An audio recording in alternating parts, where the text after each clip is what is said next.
Welcome, everyone, to the start of the ARCS 7-Bar Barbecue A-Square Cup Series season. Welcome to the Drip Diecast 500, Race 1 of 25 in the 2025 season. The weeks of anticipation, of build-up, the clash, qualifying, the duels, they lead up to this moment. 42 cars will take to the grid to try to kick off their season with a race win. 100 laps will be in their way. Welcome to ARCS on ABN here on YouTube. We're glad to have you with us for what has been a very busy weekend for racing. The time for preparation has come to a close. Obviously, everyone has been working hard since the draft back in January to make start as possible on this season. We're going to see what that progress has looked like for these teams as we get underway. Again, 25 race season. It begins here tonight. It's going to be a wild ride, that is for sure, as Daytona usually is. For the fourth time, for the fourth year, A-Square Cup Series season begins on the high banks, the World Center of Racing. For those tuning in, I'm Carmen, Sienna. We're glad to have you with us. There is a lot of work to do. While we get through this, some cars getting on the racetrack here. Mark Dila, one of those cars. Going to have several drivers, though, all put together here. The drivers' meeting just took place. Drivers having a chance to kind of go through and run down any last-minute adjustments, kind of refresh themselves on any rule changes for this year. We had a chance to sort of go over some of these rule changes as well. There are 3 stages in this race, as it was last year. The stages are different, though. Stage 1, only 15 laps. So these drivers have a pretty short sprint to try to get those first stage points of the year. The top 10 score stage points at the end of each stage. So stage 1 and stage 2, top 10 score points. Stage winner gets 10 points, as well as a playoff point to go towards the postseason once we get into the later stages this year. Qualifying was determined last week. We have had some substitute drivers. We were looking at one of them with Mark Dila, that 33 car, filling in for Dale Markowski, who is in real life Daytona right now, dealing with the weather and the uncertainty down there at the real-life World Center of Racing. Blake Galloway also filling in, this time for Seth Wanzing. He is not on track at this moment. But we have 5 substitute drivers in this field. As I go over things here, Nathan LaJoy, another driver that is going to be filling in. He's filling in the 88 car.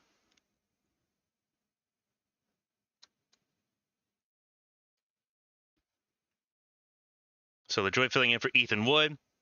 Ryan Pinnell in the 76 filling in for Christian Angel.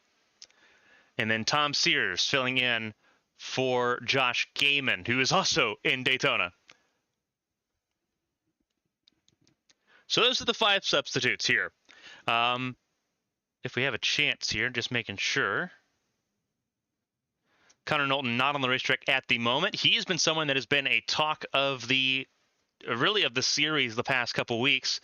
He is starting this week. He is starting this season with a 13-point deficit, receiving penalties from the duels 2 weeks ago. And so he's got a lot of work to make up. Obviously, we know how good Connor Knowlton can be, but he's going to have to do a lot of extra work here, especially in those stages, to make up the difference that he's found himself in. He's the only driver in the negatives to start the season. I would be very surprised if he stays in the negatives once we get through today's race. He usually runs really well at these plate tracks and should be a contender to try to win the race.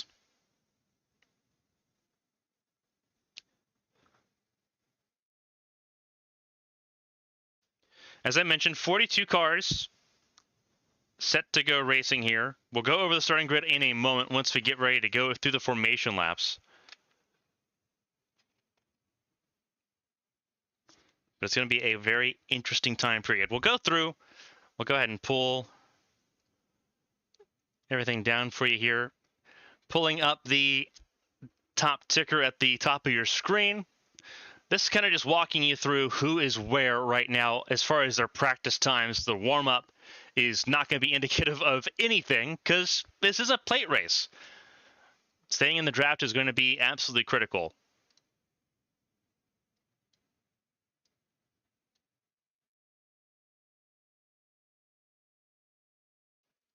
So again, we're glad everyone is here with us this evening.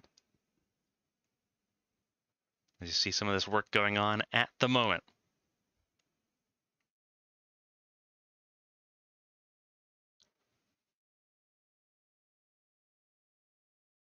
Okay, you realize that we do not have sound at the moment, so let me go ahead and fix the sound. So bear with us for 1 second here. Thank you, Windows 11, for giving us an update. That did not necessarily make our lives any easier. Let's go ahead and fix the sound.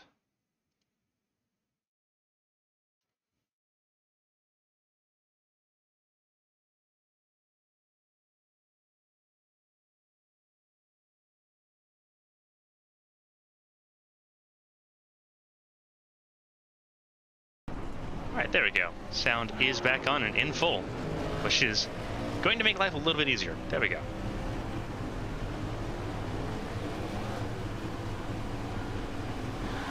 All right. Now with sound and vision, we count down the final 2 minutes until we get to the formation laps here. Right now, the fastest car on the racetrack would be that of Matt Vorndren. Connor Knowlton, as we mentioned, someone who's got a lot of work to do, is second fastest at the moment. Then it's Tom Sears, Davey Houck, and John Hagan.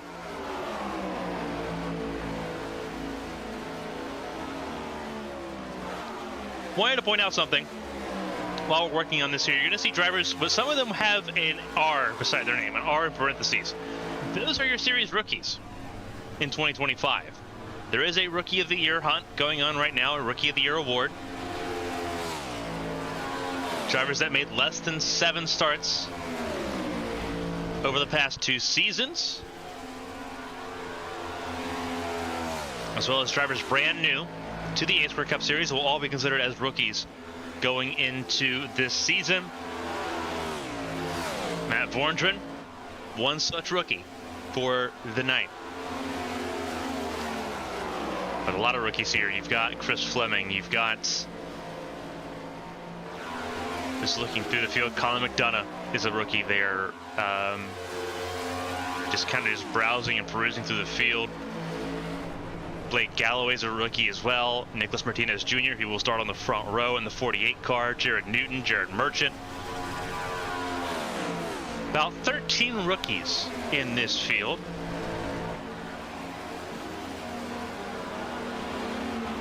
Steve Tucker, another one of those rookies in the 24. He's got some work to do.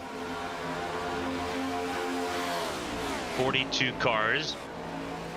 Louis Pelletier Sharp just now joining the racetrack as well. And that Fender number 18.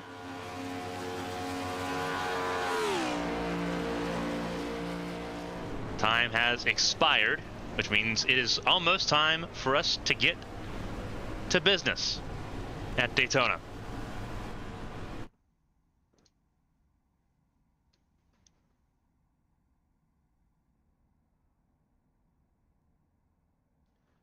So with that being said, let's go ahead and focus on the starting grid here at Daytona. It's Michael Lawrence on pole position, alongside him Nicholas Martinez Jr.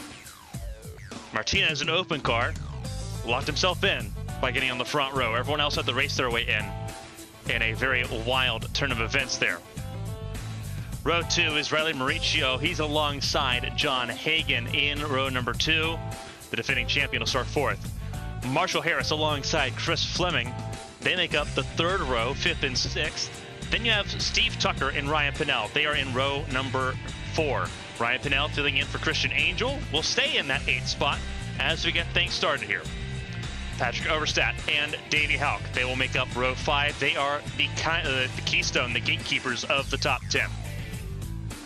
Brendan Fetterplace and Blake Galloway, they make up row number 6, 11th and 12th for Fetterplace and Galloway. Galloway in his first ARCS season opener. Mike LaJoy starts alongside Elrich George in row number 7. Elrich George, one of his best qualifying efforts in the 500. Going to try to cap that off with another great finish at Daytona. Row 8, Matthew Kent, driving the Buc-ee's Chevrolet, will start alongside Jonathan Adams as this race continues to move forward. Hang on, we're not going green. Kevin Feemster and Vincenzo Iacovazzi, they make up row number 9, 17th and 18th on the grid for them.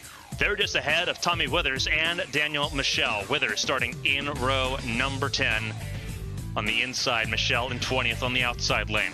Zach Millett, one of the winningest drivers last season in the competition, despite missing the first 8 races. Keep an eye on the 31 car. He's starting in row 11, 21st, alongside the rookie Jared Newton. Colin McDonough in row 12 alongside Connor Knowlton, who starts 13 points in the hole going into this race. He'll try to claw himself out of that gap in a hurry. Row 13, Lily Pelletier Sharp starting at 25th alongside Austin Mongold. Row 14, James Kerr and Josh Battles, that's 27th and 28th. 29th and 30th is Nathan LaJoy in the 88, as we mentioned, also a fill-in driver there. He's alongside David Wright in the 30th spot. Mark Dila and Brian Rupert, they make up row number 16. They are going to have a lot of work cut out for themselves here, trying to get from the back of the field up to the front. Row 17, Ross Baxter and Bryn Roberts. They'll have to work their way forward as well. Row 18 of 22, or sorry, row 18 of 21, excuse me, Matt Vorndren and Elliot Longenecker are in that 18th row. 37th to 38th is Edward Marshall and Tom Sears filling in for Josh Gaiman in that 61 car. Sears has won on plate tracks before. 2 of his 3 Cup Series wins have been on plate tracks in the A Square Cup Series. Brian Dixon and Gavin Hudspeth are in row number 20. They are 39th and 40th on the grid. Jared Merchant in 21st, looks like the 42nd car, not present tonight. And that leaves us with 41 cars here to go, racing. Still a really healthy field, going head-to-head against the real-life Daytona 500. It's all about passion and having fun tonight as we kick off the 7-Bar Barbecue A Squared Cup Series season.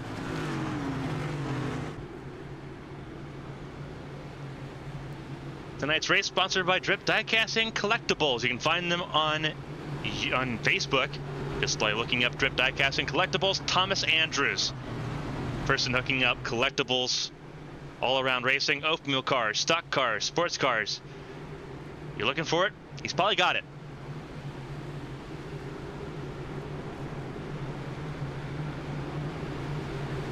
Again, as we get ready to go racing here, 100 laps around Daytona.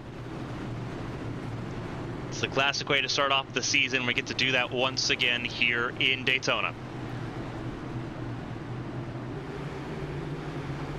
Nicholas Martinez Jr. and Michael Lawrence on the front row to lead us to the green flag.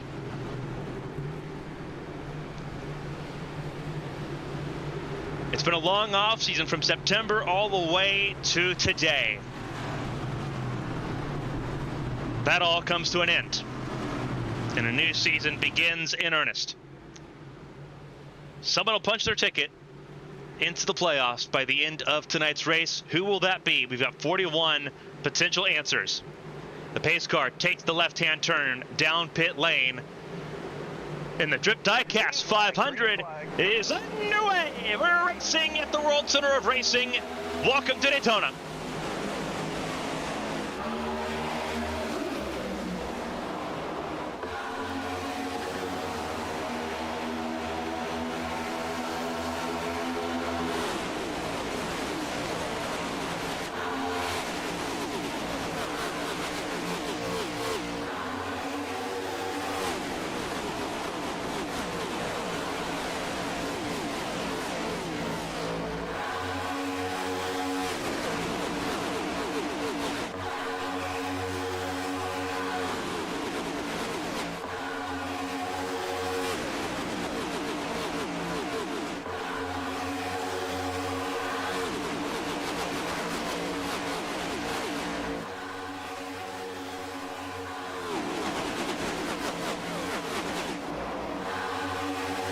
First lap completely green. You see a couple of cars in the middle, 3 wide. That is Steve Tucker in the 24, one of those cars.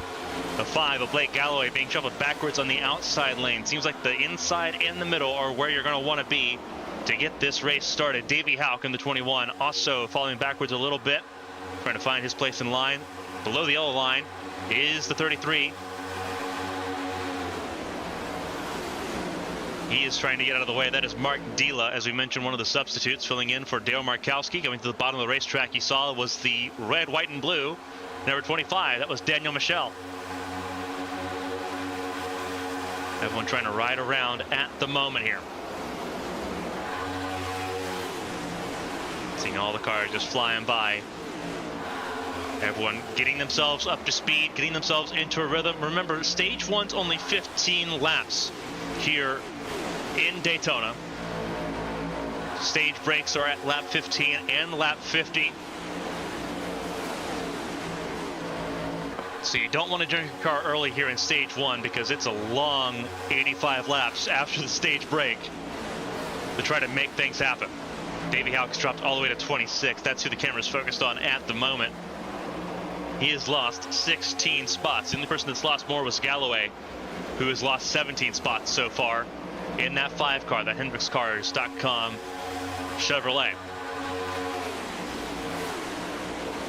At the front of the field, it is the defending champion in car number 1, John Hagan.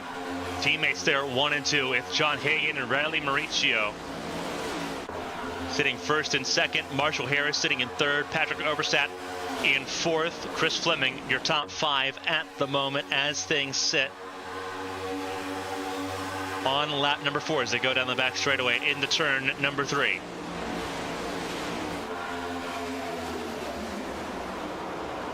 Your front row, Martinez and Lawrence, they are 6th and 7th. They are in this lead line.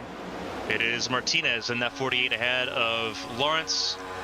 And then you have Brandon Fetterplace, the 34, the Cincinnati native. Moving to the outside lane, getting ahead of Tucker.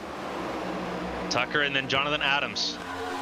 And then you have the 31 of Zach Millett.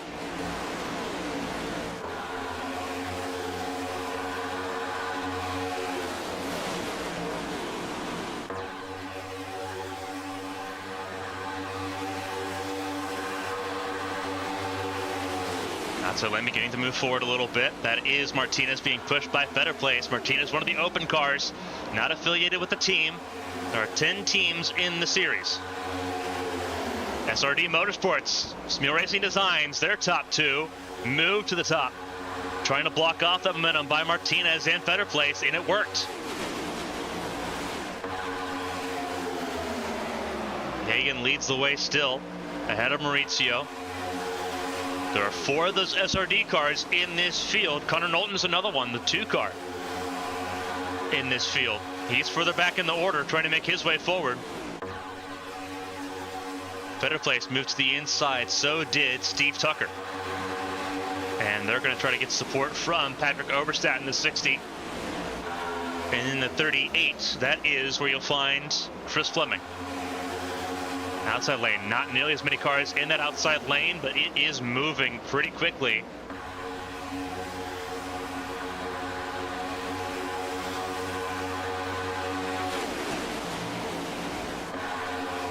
I misspoke about who was behind Fetterplace. Tucker is still in the 24 on the outside lane. The 19 is who's behind him. That's Marshall Harris. Harris, another open car. So 2 of your independent drivers currently sitting in the top 10 and holding their own weight right now. Here comes Tucker to the bottom, though. Tucker to the inside. Going to try to get support from Fetterplace. Inverted rolls from what they had on the outside lane. Mauricio goes to the bottom. Cuts off Tucker. Almost gets in trouble. They save it, but now the outside lane's got a huge run on him because Martinez is still getting pushed from the 8 of Jonathan Adams.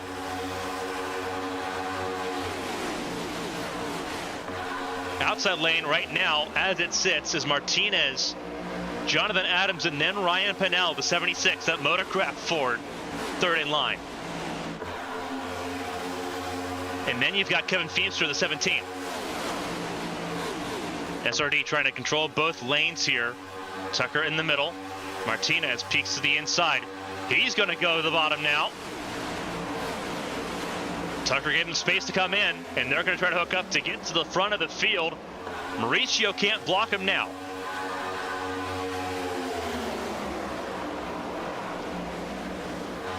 Completing lap number 8.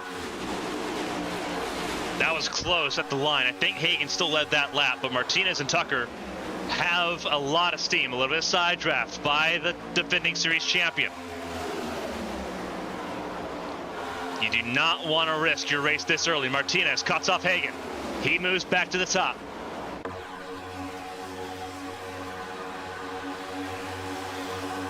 A lot of aggression early at the front of the field. We've seen what this can do.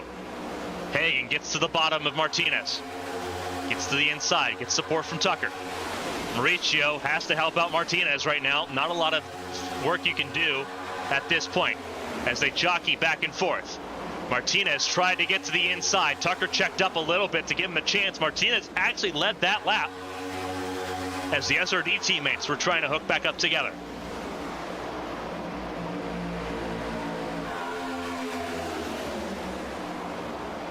Six laps to go into the end of stage 1. And it is still lockstep, heel to toe, at the front of the field, side by side. Bad bump there by Mauricio to Hagan. Got them all out of whack, separated into turn 3. They're going to try to side draft to make up that lost time, but the inside lane, a lot of momentum. Martinez once again goes to block off Hagan.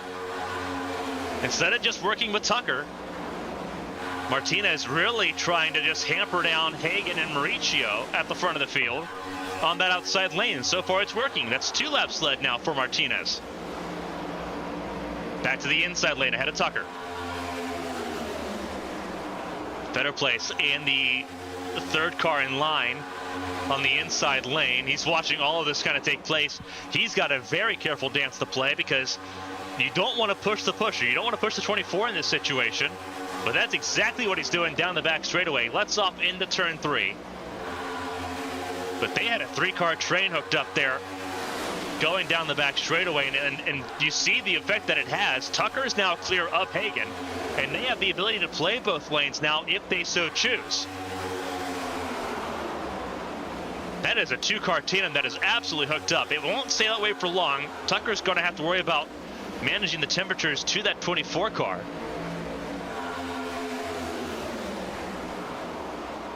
But that was a dangerous run that they got there, and that was all courtesy of Better Place, that 3rd car in line, just giving them a massive run down the back straightaway, like what he's trying to do again right now. Outside lane, trying to side draft. They know they are not at full strength. It is a 2-car tango between teammates, and Mauricio gets turned by Harris. And there's caution number 1. The caution comes out. Huge crash from the front of the field. Side drafting went wrong. Marshall Harris drew contact with Mauricio. Several cars involved in that. Looks like Vincenzo Iacovacci, one of the cars, turned around big time. Looks like he got a couple of hits in on him. Not where you want to be this early on.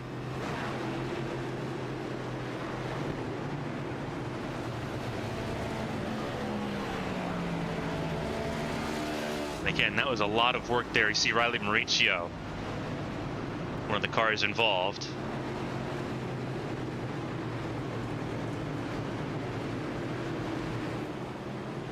Let's go back and take a look at this crash here. This was as it all began. We're going to see exactly how it happened here. It looks like it would have been with Marshall Harris where this all really kicked off here. Let's get our good old traditional chopper camera here. Let's go quarter speed. Right now we're looking at Mauricio on the outside lane. He is 2nd car on the outside behind John Hagan. Harris getting right up to the bumper of Fetter Place. Does he get help from Jonathan Adams? I don't think so. I think he's just trying to check up. Gets unsteady behind the 34. Fetter Place gets very lucky not to get turned and hooked right into the outside wall there. Looks like Ryan Pinnell gets clear of that. Feimster does not. And this is where the bedlam really kicks in.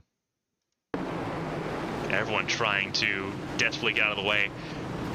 This is not day done for anybody in this race. Importantly, when we talk about this, we still have a lot of these drivers, all of them came in with one fast repair. Some of them will try to hold off on using that fast repair, but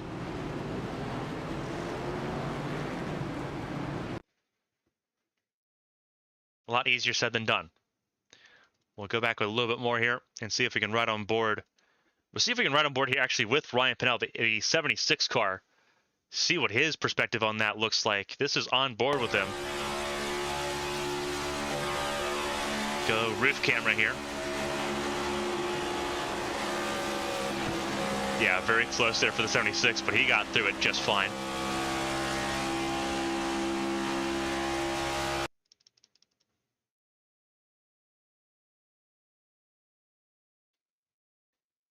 See if we can find someone else to ride on board with here. Let's see if we can ride on board with the 77 of Diecasts, the Sopranos, number 77. He is further down the order behind Michael Lawrence.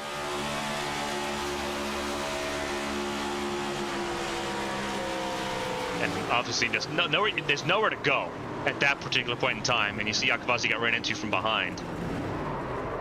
He tried to keep it saved. Roberts gets away with that. A little bit of trouble there. That's Withers, who tagged the wall early.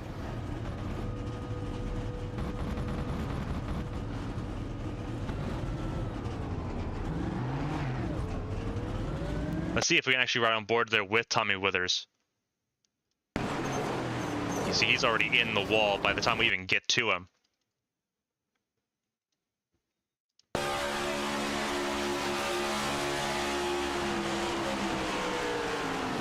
He puts it in the wall trying to stay safe, and he gets jacked up from behind.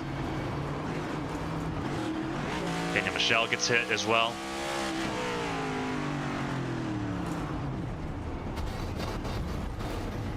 Yeah, he sees smoke. He doesn't see a car until he's there, unfortunately. Things happen really quickly here in Daytona.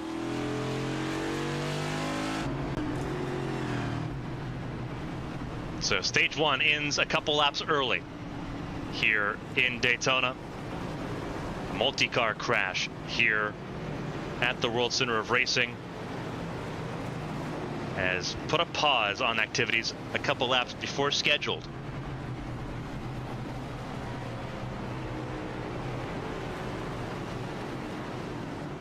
Looks like we are about to go green, it looks like here.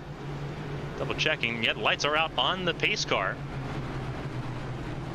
So we are not far away from getting ready to go racing once again. See if we can get one of our spotter cameras here from high above. Down the back straightaway they go.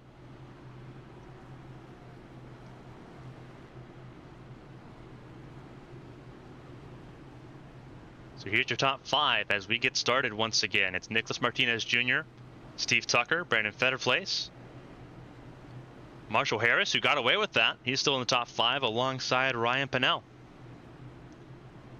As everything continues to roll here at Daytona.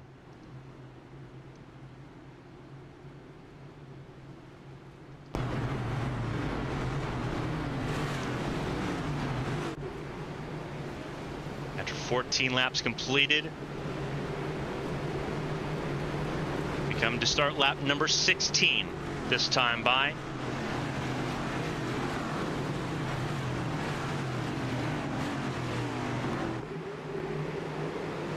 Green flag, green flag. Green flag in the air, and away we go. Martinez gets a good, healthy lead. Fetterplace behind him. Tucker to the outside. He's going to go and work with Tucker, and away we go.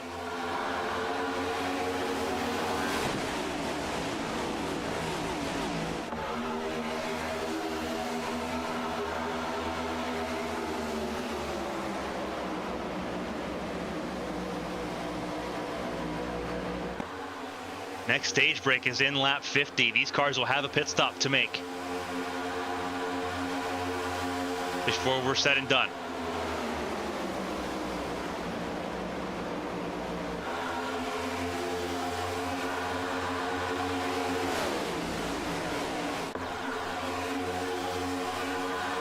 right on board with our defending champion, John Hagan, sitting right now behind Ryan Pennell. It's time to show you a little bit of what we're dealing with here at Daytona. Pit window about 18 to 21 laps, so we're going to have a pretty easy pit window to make here in stage number 2. And you see the dimensions here at Daytona. 2.5 mile around for a lap here. Corners are 31 degrees. Front stretch, the tri-oval is 18 degrees. The back stretch that we just came off of, 3 degrees.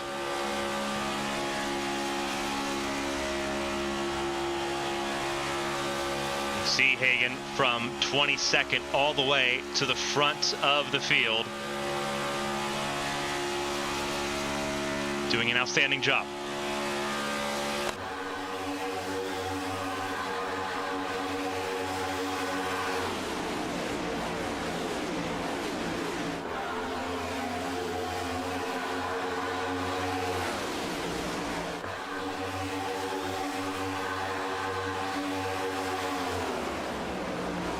Hagan working right now in the bottom lane with Martinez as they go into turn 3. It is Ryan Pennell being helped at the moment.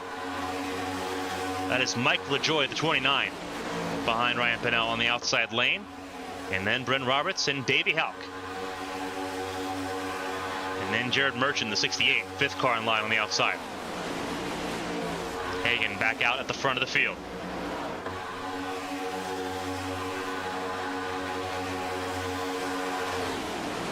Led the most laps in stage 1. Martinez was a really big challenge for him, though. He does not have the immediate help that he had before, with Riley Mauricio getting turned.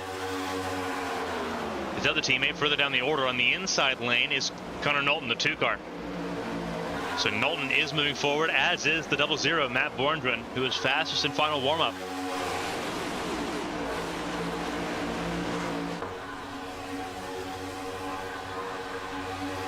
A little unsteady there behind Matthew Kent.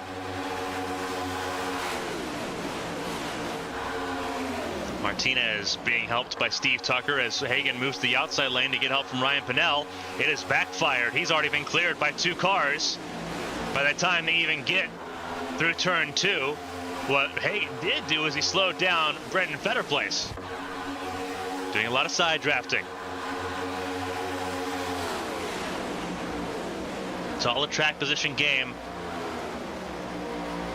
And usually this is where I'd pass off to Kevin Young. He's had technical issues. He had a power outage where he's at. So unfortunately he's not in the booth tonight. But I'd pass off to him sort of what the mentality of that is, having raced with John Hagan for almost 2 years now. Hagan wants to lead everything. He does not, if he's not leading, he's not happy. So he's going to be aggressive all the way through, whether he's leading or not, because the objective is either get to the lead or stay in the lead if your car won. Very controversial, but it's effective. Obviously defending champion in this series. He's won 4 races in a row in the HTL Cup Series.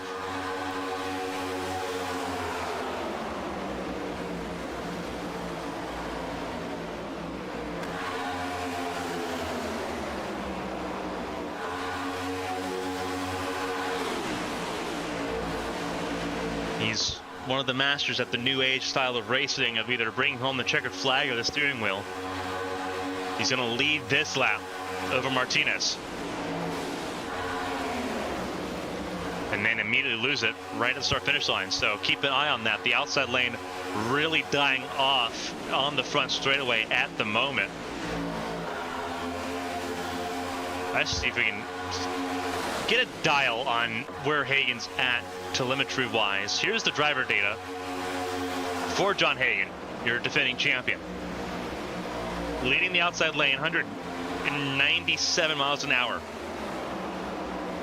going into turn 3. But you see this, the speed drop that he experienced there on the outside lane, down to 190 miles an hour. He is struggling to maintain that work because he doesn't have his teammate with him. Mauricio is in the outside lane, I do believe. I'd have to double check here, but I do believe that Mauricio, the 32, is in the outside lane. He is. Mauricio a little further back in the 32 car, but he is still there. after being involved in the first caution of the day.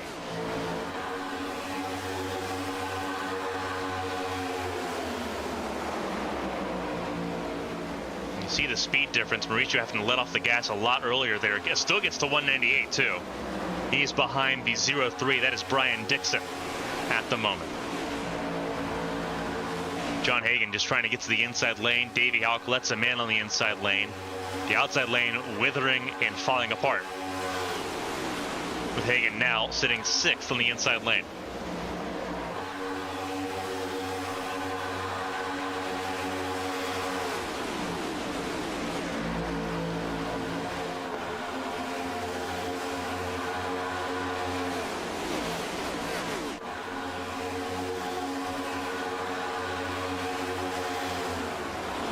Hagan really losing speed here because he got side drafted by Ryan Pennell.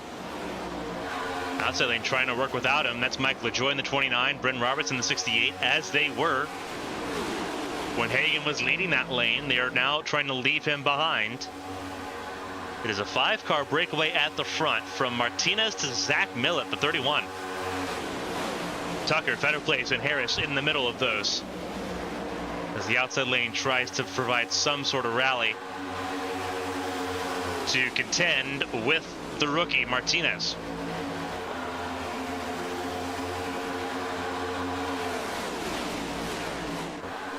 In 100 laps here. Trouble further behind. Trouble further behind. I have to see who that was. It looks like potential trouble. That looks like it could have been Pelletier Sharp, and it was Pelletier Sharp that was part of it. Austin Mongo looks like he was also a part of it as well. We'll go back and take a look at it here. Caution number 2 out tonight. Huge stack up on the back straightaway. Let's see why that happened. This is actually a really good look here. Let's see if we can get a wide out shot. This is from the blimp camera. And it looks like, yeah, that is Pelletier Sharp that gets pushed by Iacovazzi.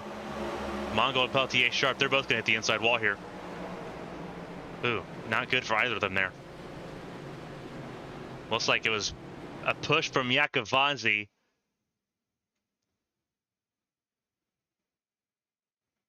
Trying to figure out who was in front of Pelletier Sharp there as we look. So Mongold in the 4. Excuse me.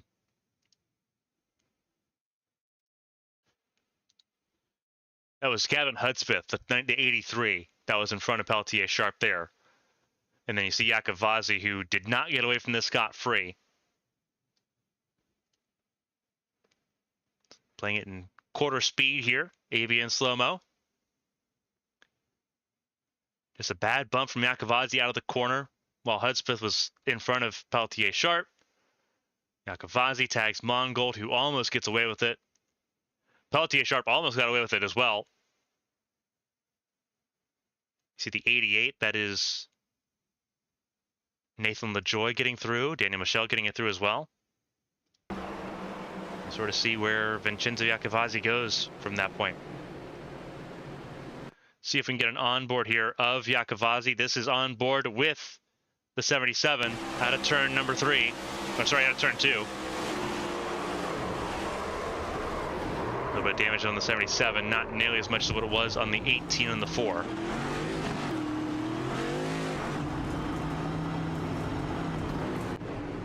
A lot of cars on pit lane here.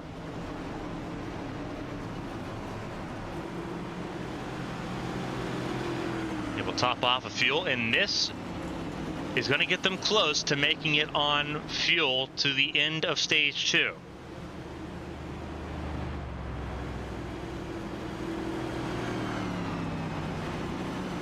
It's going to be cutting it close.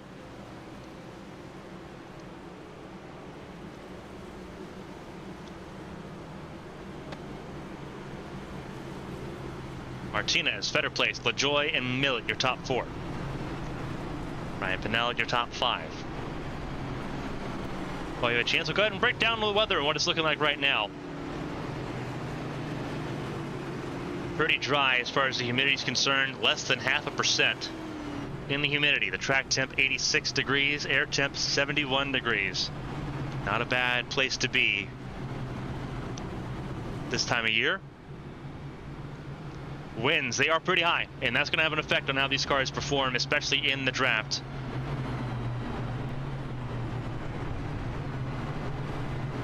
Winds going south at 12 to 15 miles an hour.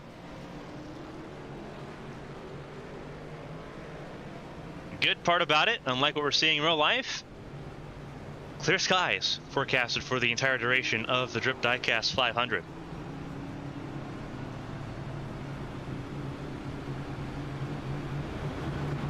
Again, we're glad you're with us. Austin Mongold still in pit lane. You see a couple cars coming and topping off of fuel here. The smart move to make, knowing how close you are to making it to the end of the stage without needing a splash and dash. A lot of cars coming in from the back of the field.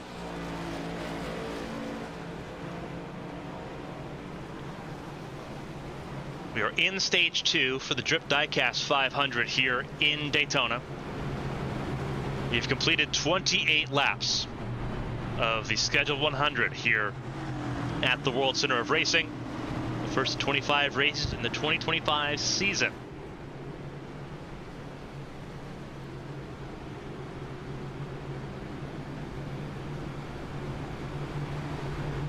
Your top 5 as we get ready to go back racing. It's Nicholas Martinez Jr., Brandon Fetterplace, Zach Millett, Mike LaJoy, and Ryan Pennell.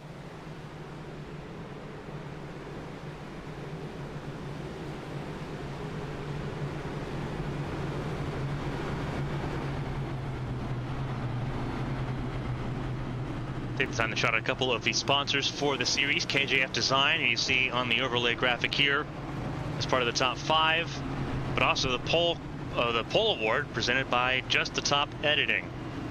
The GTT poll award went to Michael Lawrence for the first time this season. Got to have all of them on board, as well as 7 Bar Barbecue, the new series sponsor from Rockdale, Texas, on board here for the 2025 season.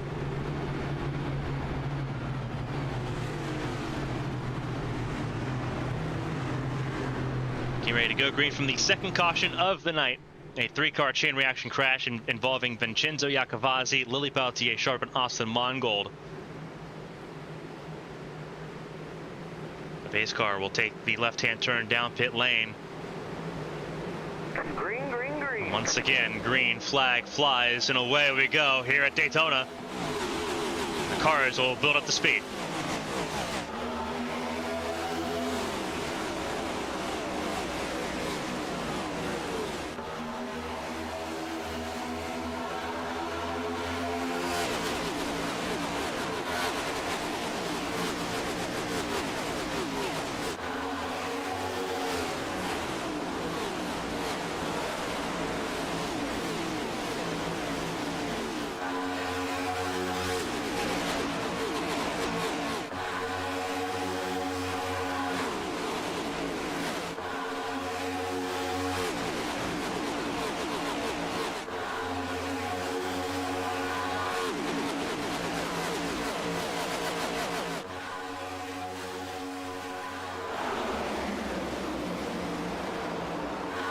First lap under restart completed successfully. The outside lane trying to build up its momentum once again. Everyone abandoned it on that opening lap. And now everyone trying to get themselves positioned where they want to be here to contend the rest of this stage, which could result in a lot of fuel saving here. A lot of cars further back in the order there. You see the single file train further down the line. Those are all cars that came down pit lane a second time under that last caution to top off of fuel, believing they might need it. And that's not a bad call at all. The pit window, the fuel window we had going into this race was 18 to 21 laps. 21 laps is if you're saving on that full tank. You have to get 20 more laps to get to the end of stage 2. So you've got to do a lot of saving at the front. You'd have to assume those at the front of the field know that they're not making it where they're at right now. And there's no point in even crossing that line to try to save. And you're seeing that a little bit. Martinez, LaJoy, and Brandon Fetterplace right now all sitting with a pretty decent advantage on the rest of the field. Zach Millett on the inside lane. He's level with Brendan Roberts. Roberts getting pushed by Brian Dixon. with the 11 of Josh Battles, that throwback Apple number 11. Following him, Dixon gets the inside lane, getting behind Zach Millett and ahead of Ryan Pinnell. Steve Tucker trying to make his way back forward ahead of the entire team of SRD Motorsports, all four of them in a line on the outside. Right now being led in the team by Riley Mauricio. John Hagan, who's led the most laps so far in this race, is fourth in line for that team. He is sixth in line on the outside as the inside lane just picks up more and more cars here. Steve Tucker now the one entrusted with leading the outside lane that is only 6 cars strong, and you see the single file effort right now as Steve Tucker gets left behind predictably by the SRD Motorsports crew, who are not in the fuel save mode. Jared Merchant, that Pennzoil number 68, will fall in line behind Tucker, making sure Tucker stays in that outside lane. And then you have the 6 as well, Brian Rupert, making his way forward. SRD Motorsports putting themselves as the linchpin here. They're going to lead the outside lane, and it's going to allow the likes of Martinez and LaJoie to save fuel. And that's exactly what they're going to do. Little bit iffy there. Josh Battles tried to cut in front of Ryan Pinnell. It did not go swimmingly. So Battles gets back to the outside lane, where it's a bit of no man's land at the moment. Rupert, Davey Houck, and Marshall Harris on the outside lane alongside with Merchant. Merchant is going to get in front of Brian Dixon.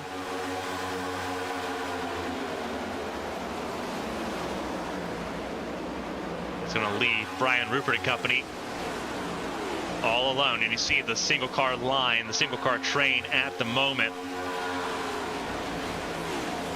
We are in peak fuel save mode right now is what we're looking at right now. It's being led by the 4 SRD Motorsport cars. If you're someone like Martinez and LaJoie, you're not complaining because they cannot make it to the end on fuel as they currently sit.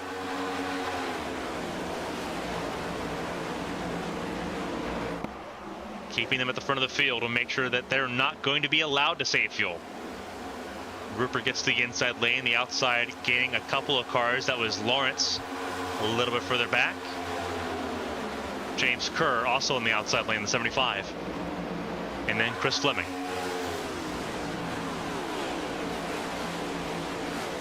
Keeping an eye on Ryan Pinnell right now, 13th in line. He's behind Brent Roberts, Brian Dixon, Jared Merchant, and Zach Millett, who is in the 9th spot at the moment. It is Mauricio leading the field.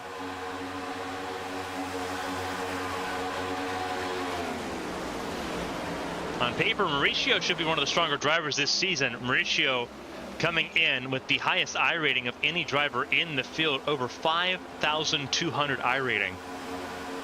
From running officials, running things like the NASCAR iRacing series. Mauricio head and shoulders above everyone else in the field on paper. Obviously involved in that early caution on lap 13 that ended stage 1 early. Having a chance now to just have some clean air and be out front without any problems at the moment. And you're seeing the field beginning to check up and spread out a little bit. Multiple different groups going on right now. The first group to Brian Dixon is 11 cars. From Brent Roberts all the way down. It's a little bit more scary.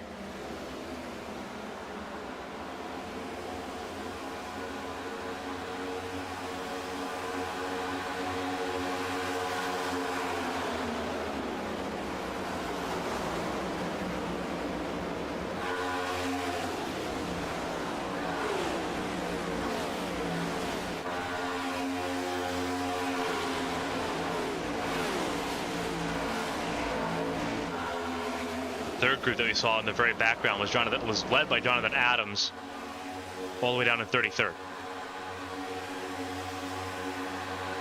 In fact, if we pivot over to Jonathan Adams, you'll see that.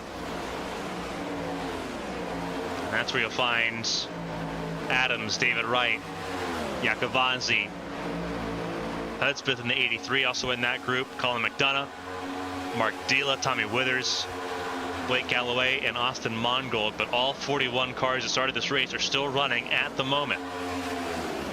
Mauricio continues to lead laps here at Daytona International Speedway for the Drip Diecast 500.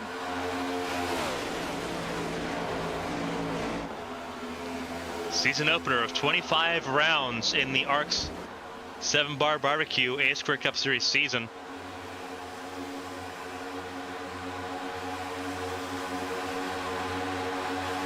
SRD Motorsports team owner John Smeal will be extremely excited about this one. His team is 1, 2, 3, and 4 at the moment.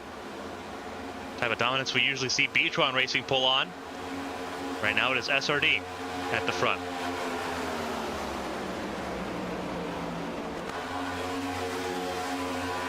Fifth place is Steve Tucker. Sixth place is Nicholas Martinez.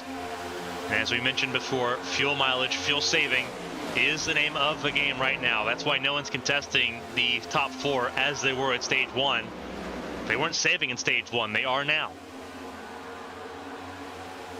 If you let the SRD cars run themselves out of fuel, they will not be there to score the stage points at the end when we get to lap 50. That's the game plan, at least. Now, that could always be thrown on its head a little bit. As I mentioned, there were some cars that came down pit lane to top off a field at extra time. It is nobody in this group. Everyone in this group came in on lap 26. But those at the back of the field, when you looked at Mongold, when you looked at Jonathan Adams and company, they came down a lap later. And they're still back there. So this is a group that did not benefit from that. And what was 11 cars is now slot down to, it's still 11 cars, but 7 really in this vicinity. And you see the second group beginning to get a little bit more unwily. James Kerr on the outside lane trying to get around and really trying to close in on this lead group, because if those top 4 do have to make a pit stop, this group will be trying to fight for the final stage positions that score points. They'll be at the very bottom end of that top 10.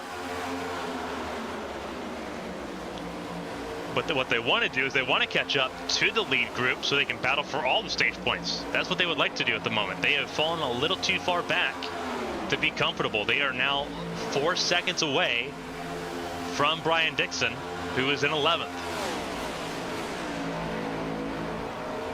It's not a great place to be.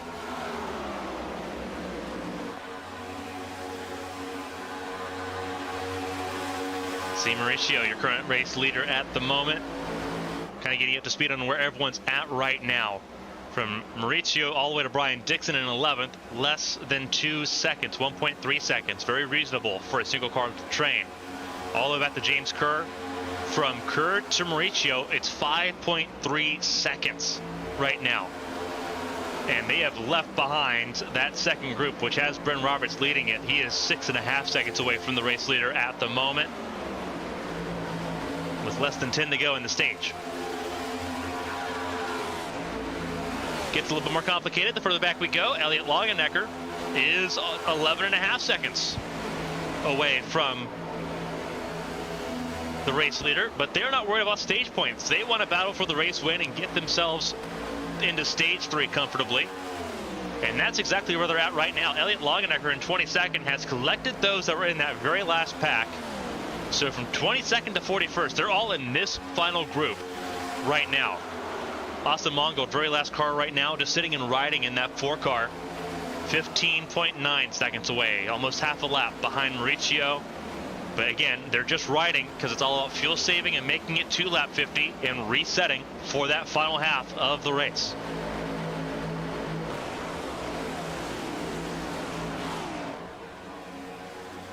Mauricio has led 10 laps so far in this event. His teammate, John Hagan, has led a decent amount as well. Has now led more than Hagan did. Hagan's led 9 laps so far in this race. Nicholas Martinez Jr. has the most laps led right now after dominating the opening half of this second stage. 23 of 43. But he is right now just riding and cruising behind Steve Tucker. Some cars coming down pit lane right now. Pull the pit road widget up at the moment as things sit. Some cars coming down. That is Fleming. That is Kerr. The 76 of Ryan Pinnell. A lot of cars coming down early because they did not save fuel and they did not come down to top off. So they know now that they cannot save enough. So what does it say about those at the front of the field?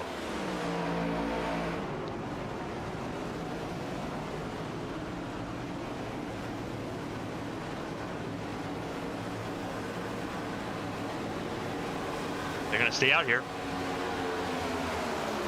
And a lot of cars are going to go a lap down. Trouble exiting pit lane. That was a 9 Elliott Longenecker, who almost drew a caution, luckily did not, so he stayed green. That was almost a disaster, though, for the 9 car, who is now well out of shape. What happened to the 9 Elliott Longenecker here?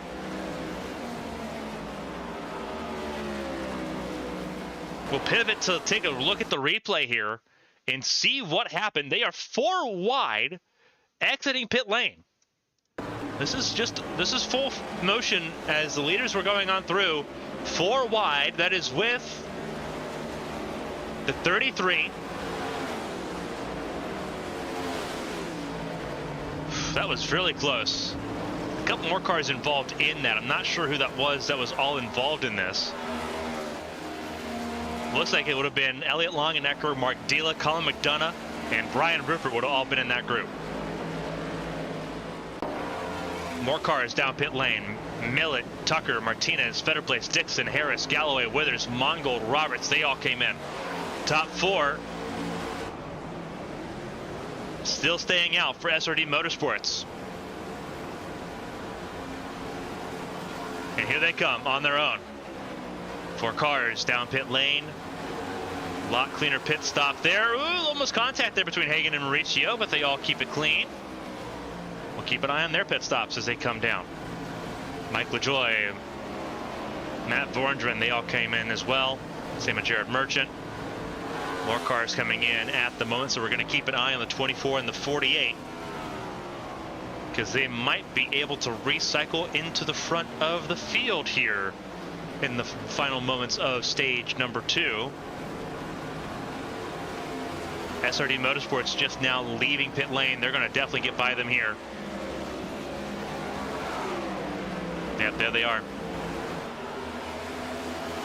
Very easily said and done there. Full speed for the 48 and the 24. Not even going to be close. These two are going to be battling for the stage win here in stage 2. Unless the SRD Motorsports team can really catch up. Once we get to lap 50, stage ends. And right now these two looking at a lot of stage points on their behalf. A lot of stage points in stage 1 with the caution coming out early. It's 2 by 2, and then it's a little bit more trouble further down the order. They are not leading at the moment. I should point that out right now. Daniel Michel, this group right here is the group that is leading. And this is a group that is yet to pit.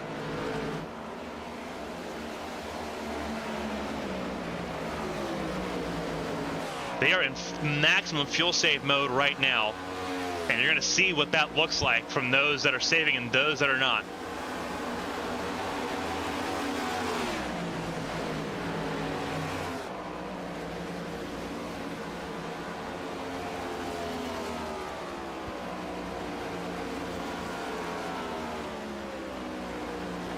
So the 24 and the 48, they will bring us to the white flag in stage number 2.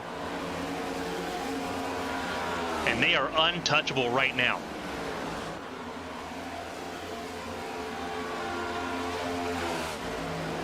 Here comes the next train of cars. Martinez and Tucker, they've worked something out there. They are on a rocket ship right now. Absolutely wonderful to see from Martinez and Tucker. This is the group battling for the remainder of the stage points at the moment. Zach Millett has taken the last stage point away from Tucker and Martinez.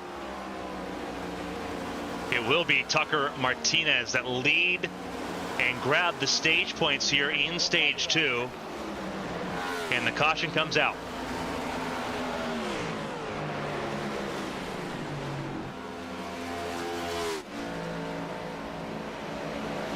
And that'll end stage 2. Steve Tucker with the stage win over Nicholas Martinez Jr. Both of them looking healthy on the stage points here at this point of the race, having grabbed points in both stage 1 and 2. Martinez grabbing the stage 1 win. So the dynamic duo have grabbed a bulk share of the stage points here. Only one car a lap down at the moment, and that is that of Gavin Hudspeth, who spent an extended time on pit lane after having a speeding penalty.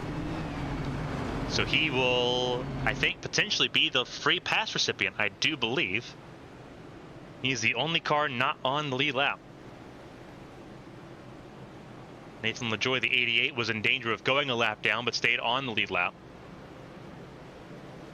And you see Steve Tucker kind of just coming down to a crawl. Nathan LaJoy. Something is wrong with the 88 car right now.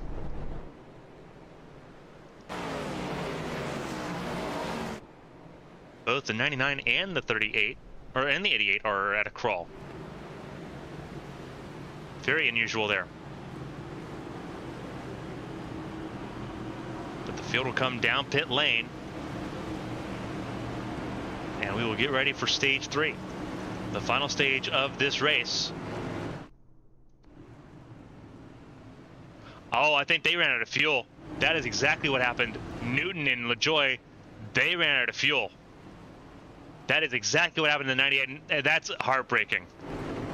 That is extremely heartbreaking. Oh no.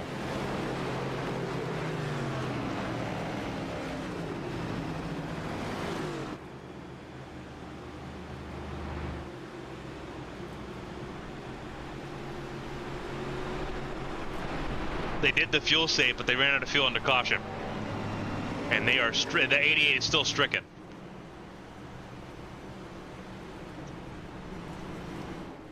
Newton is trying to get back. He is out of fuel though, as is Nathan LaJoy, and he's gonna have to tow. He is not moving. He is stationary completely. Hudspeth coming down pit lane now as well, at 83. Newton trying to get himself pit lane. He's going to go a lap down here as well. And will not receive any help.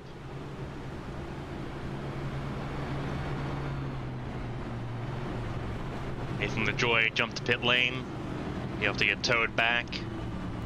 And I'm assuming a very similar fate will meet the 99, of Jared Newton. Despite the smiles on the hood of that car, it is not smiles inside the cockpit. And that puts him well behind the 8 ball. There is a free pass position in play. Hudspeth did get a lap back. He was 2 laps down though. He lost 2 laps with serving the penalty for speeding in pit lane. But he did get one of those laps back, so he's now only 1 lap down as the free pass recipient. We will end up having 3 cars a lap down at least. We go back racing. Actually, hold on. We might have more than that. Austin Mongold barely beating out the pace car. Ours George, I don't know if he did or not. It looks like he might have.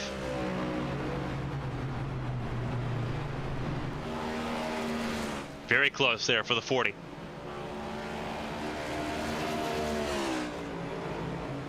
John Hagan will lead the field to green as we have passed the halfway point in Daytona.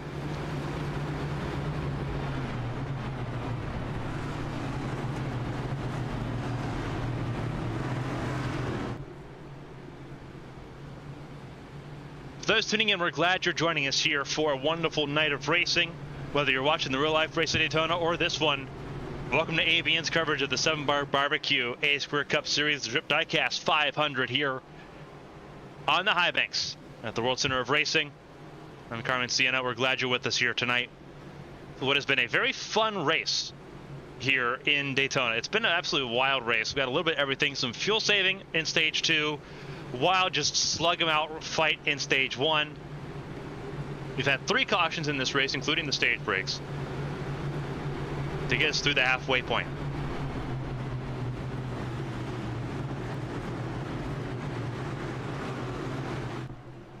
top five, as we'll go ahead and get ready for the restart here. We'll go ahead and pull it up. Their top five: John Hagan, Riley Mauricio, Connor Knowlton, Zach Millett, and Patrick Oberstadt. The top five as we get ready to go racing once again here in Daytona.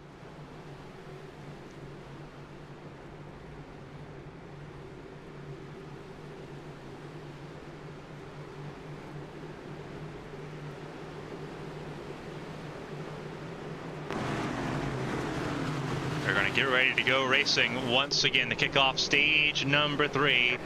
Hagan and Mauricio will lead the field to green. We're underway once again. It is lights, camera, action for the final half of this race. And immediately the teammates hook up. Top 3. Now 1, 2, 3. Hagan and Knowlton ahead of Mauricio and ahead of Zach Millett. Keep an eye on that 31 car. Millett will be a factor here. Another car that could be a factor, that 00, that's that 4th SRD car, Matt Borndren. He is leading the outside lane right now. Actually, he just got to the inside lane. He got in behind Mike LaJoy. So now it's Fetter Place leading the outside lane. Fetter Place with help from Jonathan Adams. And they've got a lot of work to do to get to the level of SRD Motorsports that are 1, 2, and 3 right now.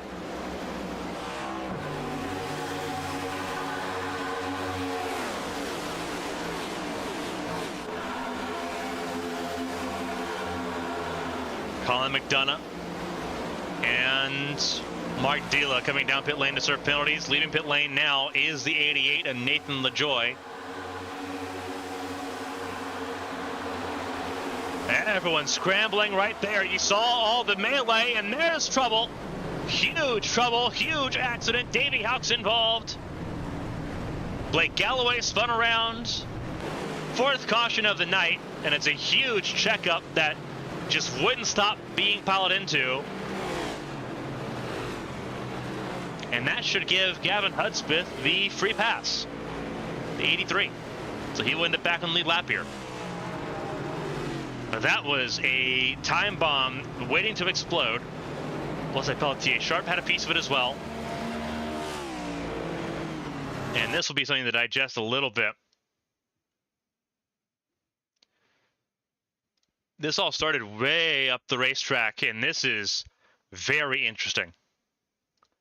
Go to our blimp cam here. This looks like Fetter Place and Millett is where this starts.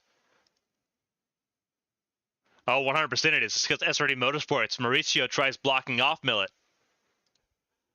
This is out of turn 2.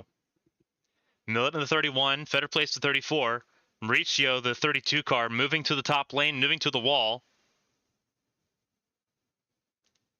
Trying to command the lanes.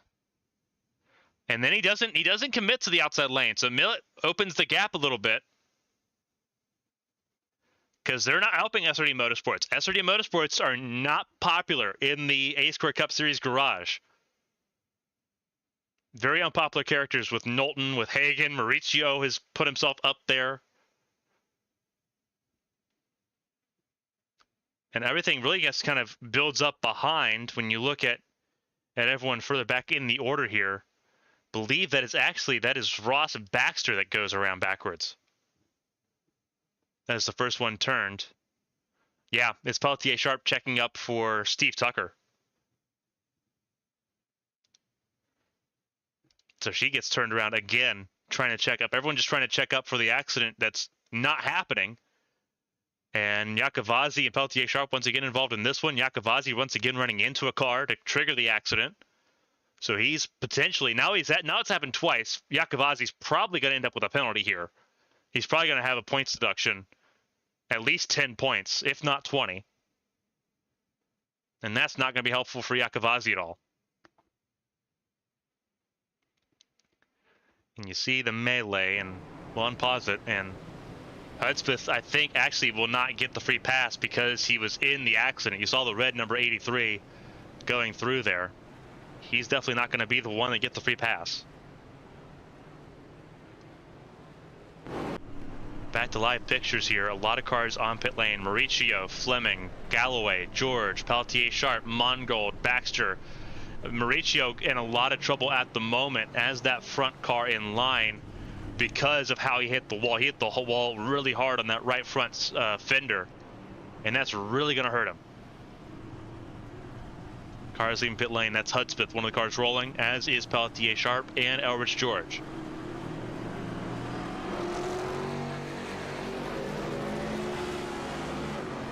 Mauricio Fleming. That was, I believe, Lawrence. That also just rolled out of pit lane. It is.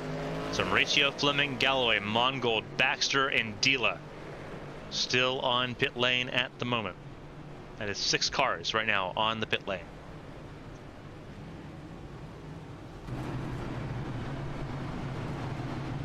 Looks like a wave around potentially for some cars here. That it would be the, I believe that's the 39 at McDonough, excuse me. So he's going to get the wave around here. He will join at the end of the field to stay on the lead lap. 4 cars a lap down now. Gavin Hudspeth, Mark Dila, Nathan LaJoy, and Jared Newt are the 4 cars a lap down here. As we mentioned before, Hudspeth was in line to get that free pass. Both Hudspeth and Dila involved in that accident, so neither of them got it.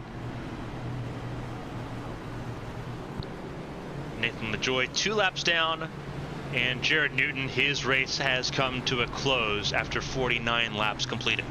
So we do have our first retirement there with Newton, who ran out of fuel in the stage break. 40 cars still running though.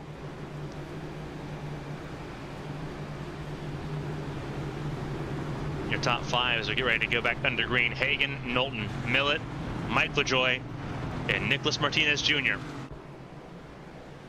to get us ready to go racing once again for the Drip Diecast 500. We've completed 56 laps of the scheduled 100. We've had 4 cautions in this race. 1 that was just a stage break, 3 for accidents. The most recent one, a pretty gnarly accident that collected about a dozen cars in it.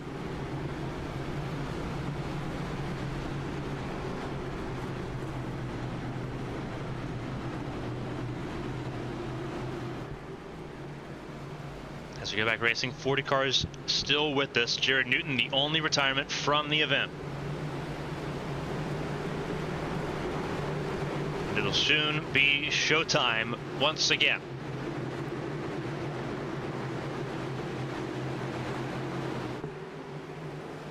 Green flag, green flag.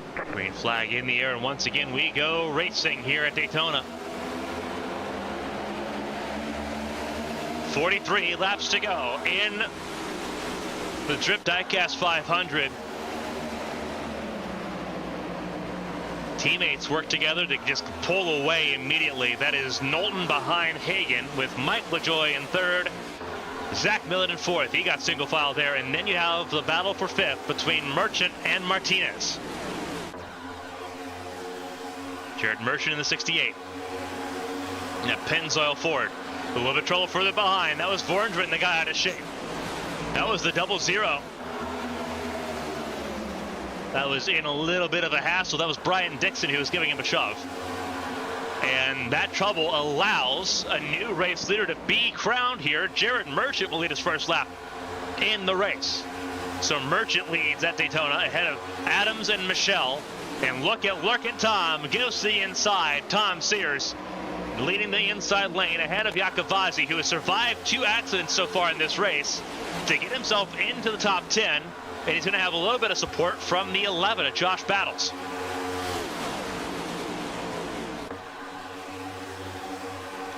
But the outside lane right now prevailing, and it's Jared Merchant in that Ford Mustang leading the way. Ford's leading both lanes at the moment. But Tom Sears is going to get a lot of help from Iacovazzi and from Josh Battles. Another car dropped down there. I believe that's the 31. It is the 31 of Zach Millett. SRD fell back quickly. Once they lost the momentum on that inside lane, they were gone.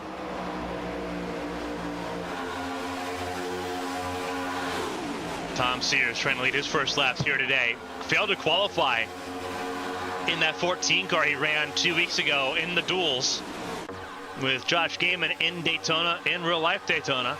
Tom Sears, a second wind to have a chance to race here in this race, a race he's never missed. A little bit of trouble in that inside lane, broken up a little bit by the side drafting from Jared Merchant, who wants to lead more laps around the World Center of Racing. Side by side they go, and it was Merchant that led that lap too.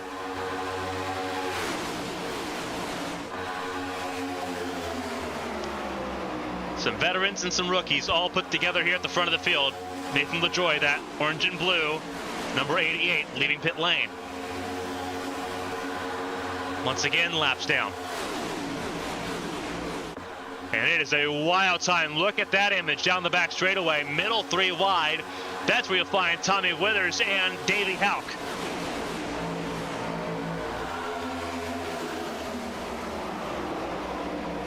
And Tommy Withers not comfortable right now being in that middle 3 wide. Brent Roberts, middle 3 wide. He is very comfortable with it, as is Blake Galloway. Davey Houck said he was done. He had enough. He goes to the inside lane. Withers tried going to the outside lane ahead of Kevin Feemster, and Feemster bowed out of it. I don't know if Feemster had much of a choice on that when he bowed out. I don't know if he had help getting it put in the wall there, or if he just pulled the parachute for a second.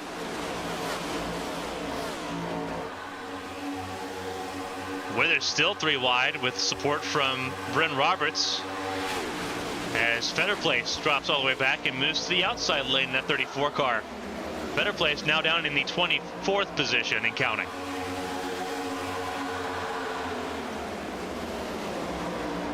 Meanwhile, Merchant continues to lead the way. Laps led. Make that 5 of 64.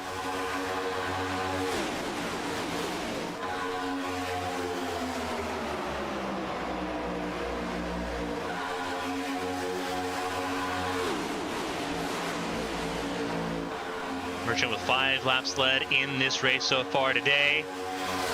Tom Sears so close, but still without a lap led in this event. John Hagan down right now in 17th place, nowhere close. He's led 15 so far. And then Rylan Mauricio's led 14. Most laps led still belongs right now to Nicholas Martinez. He has led 23 of 63 so far.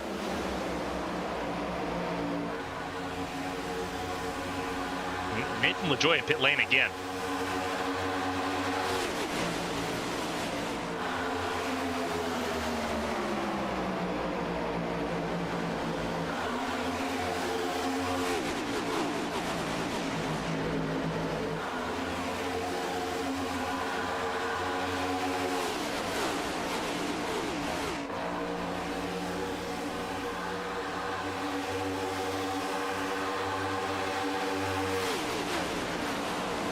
Lead pack 29 cars strong, all the way down to David Wright in the 29th spot in that 42 car. Merchant continues to lead the way here in Daytona.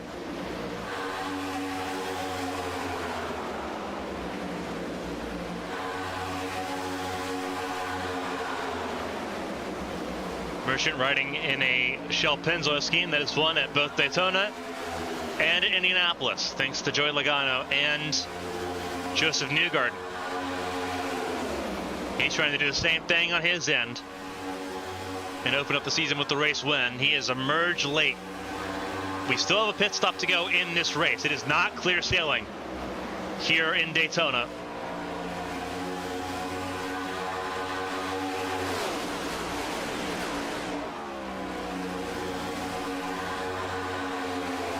Business is picking up here in Daytona. Lap led Daniel Michel, new race leader. And they will stay side by side. Michel in the inside lane, Merchant to the outside lane. Sears again filling in for Josh Gaiman. He is second in line on the bottom in the 61. Vincenzo Iacobazzi third in line in the inside lane. Merchant has Jonathan Adams and Steve Tucker for help. They're on the outside. Millett and Martinez, top 5 on the outside lane. Inside lane, the rest of the top 5 is Battles and the 16 Edward Marshall. Look at the advantage they have right now. Car running on the apron. That's the 19 of Marshall Harris. Getting out of the way, letting the leaders on through. Smart move by the 19. He will unfortunately go down a lap. But that is something that he will be okay with at the moment. He is going to be the first car lap down. If a caution comes out, he'll have a chance to get that lap back and come back into it. And with how these 29 cars are currently looking, it is very, very possible. This is 38, one of the rookies this season. One of the graduates from the High Octane Series. That is Chris Fleming. Middle 3 wide, a couple of the SRD Motorsports cars sitting nose to tail, I believe. Looking at that, that is Mauricio and Vorndren that were nose to tail, and it looks like more of them getting in the middle. That is the other 2 cars. That is Knowlton and Hagan, the 1 and the 2 in the middle 3 wide. They're going to get a little bit of help from Bren Roberts, who knows how to win on these restrictor plates as well. Roberts' first win in the A-Sport Cup Series came at Talladega. They're going to be 4 wide down the back straightaway. That was a car in the wall. I believe Millett was the one that tagged the wall. And Hagan and Knowlton just shooting through the gap, threading the needle. And they all keep it green. As bad as that could have been, we are still racing, and we're still racing full speed. To 32 laps to go. Everyone's still checking up big time.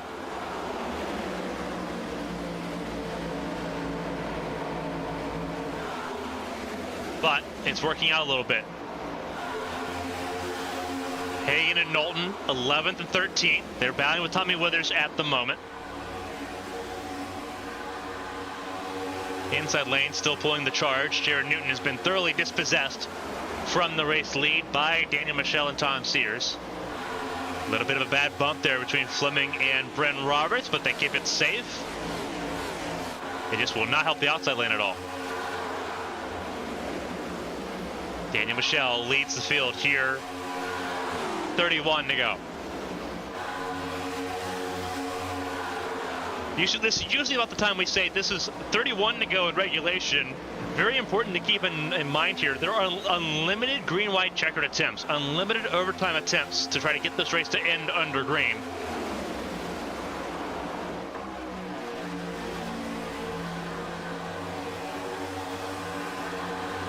Normally we see 3. A-Sport Cup Series changed that rule to allow unlimited attempts, so it could get wild at the end of this race if things play out that way. Huge trouble further back. That was Millett, and there goes cars around. That is 2 of the 4 SRD Motorsports cars, and I believe that was around Zach Millett for some reason. What happened to Zach Millett? Because he ended up on the apron, and everyone responded in kind to that. Caution with 30 to go. This is caution number 5. Let's see why. This is going to be a very prolonged event that sees the 31 get to the apron, and he gets hip checked. That's by Hagan. He got hip checked by the 1. We'll play Avian slow motion here. Millett in the 31, Hagan in the 1, Knowlton in the 2. Millett's in the middle, or he's on the inside lane pretty firmly here. I would be very interested to see how this really all comes to be. Oh, he gets helped. He gets helped by Knowlton. That was not Hagan's volition. He gets a really bad push by Knowlton. And everyone tries checking up for it. And that's an out-of-control 31 car, just trying to keep his car in the right direction. And you're going to see not everyone's got the memo that we're trying to avoid an accident here. That's the 21 of Davey Houck that almost gets into Withers there. Mauricio and Vorndren trying to keep their foot in it. And Mauricio fills the gap that Houck was using to save his car. And it ends up biting all 4 of them pretty hard. Feemster gets lucky with that.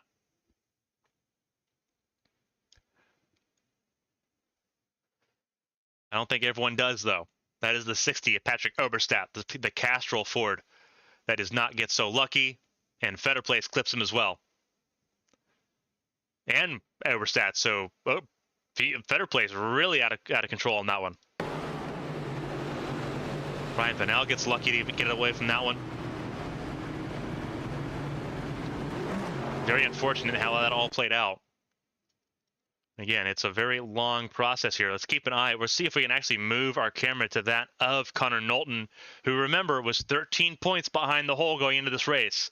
So stuff like this, not going to help his case in getting those points back. Riding on board with the number 2 car. And he's going to give a really bad bump right here. And Hagen does a really good job saving it, but it's more chaos further behind. Let's ride on board with Withers, who's going to have a really not fun experience with this. Checking up, checking up, checking up. And then really got to check up here. A little bit of bump there, bump there. And unfortunately, Withers is going to get turned right here. Thought he was in the clear. Fortunately, he was not. And Fetterplace comes in and adds on to the misery.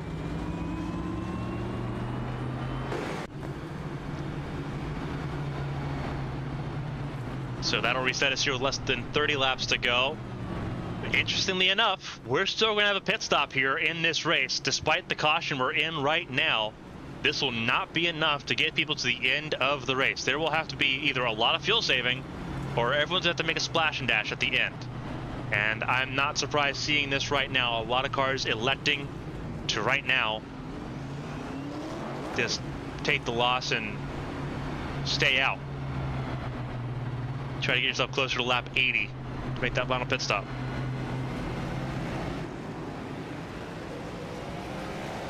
Looks like a lot of the field stayed out here.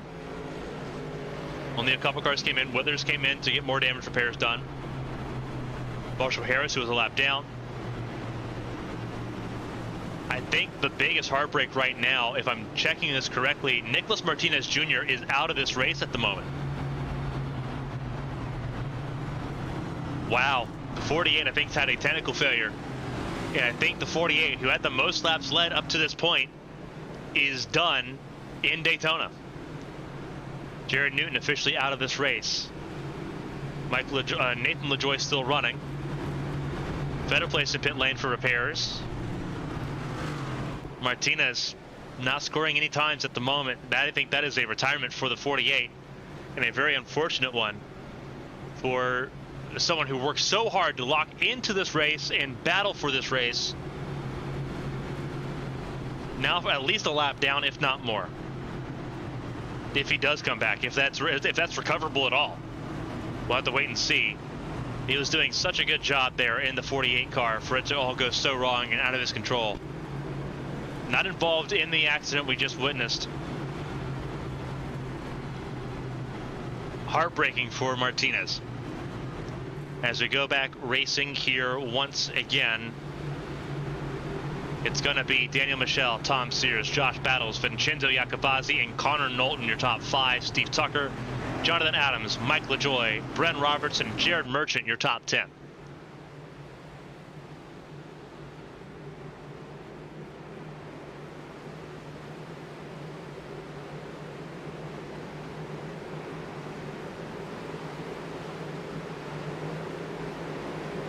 Green flag, green flag.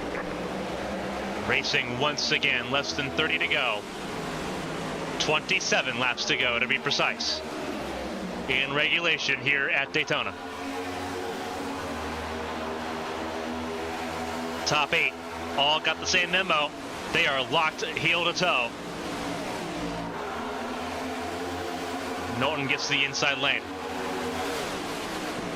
Sears to the outside. He's going to try to lead some laps here at Daytona. Car to the outside is Bren Roberts. He gets around Steve Tucker.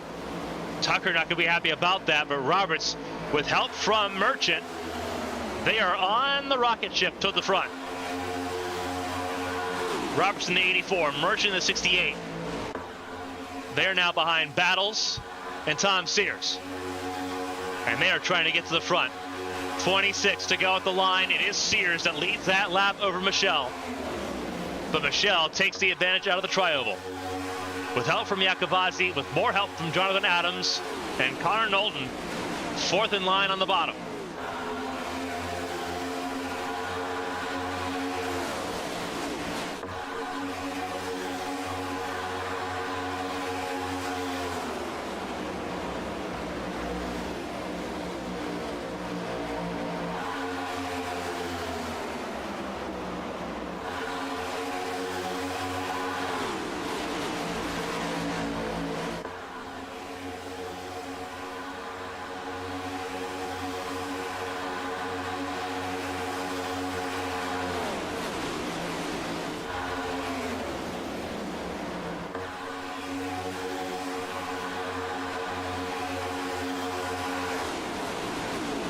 .25 laps to go here in Daytona. Just watching all these cars jockey for position, knowing there's a pit stop that await them very shortly. Next to nobody pit.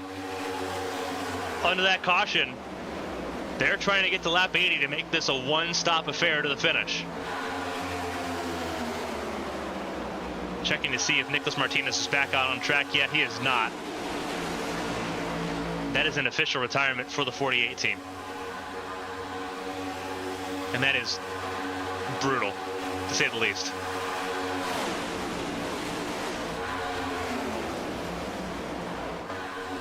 Iacobazzi stuck in the sucker hole in the middle, 3 wide.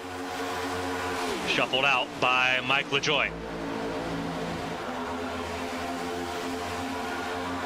Adams now leads the way.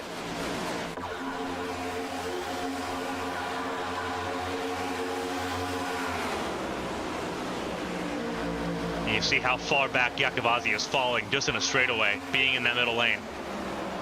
35 cars on the lead lap.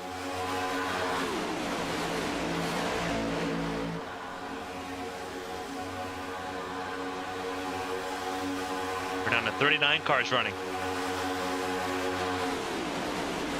1 lap down. Nathan LaJoie, multiple laps down, 7 laps down at this point.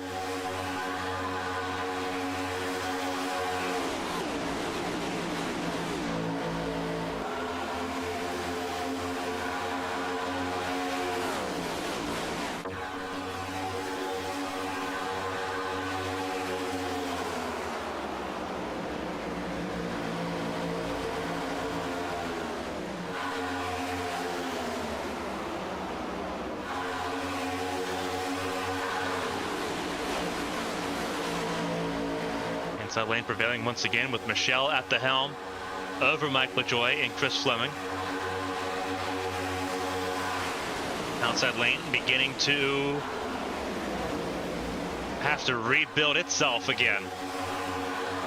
Roberts, Merchant, Galloway, and Millett, the top 4 in the outside lane. Here comes Tom Sears as well on the outside. Tucker thought about it, thought otherwise.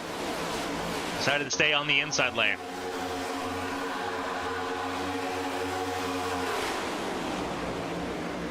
This is going to be so interesting because we know pit stops are not far away. They are not far away at all.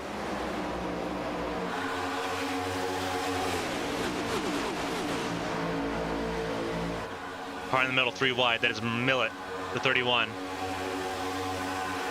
And he's going to fall all the way back too. He's not going to have any reprieve here.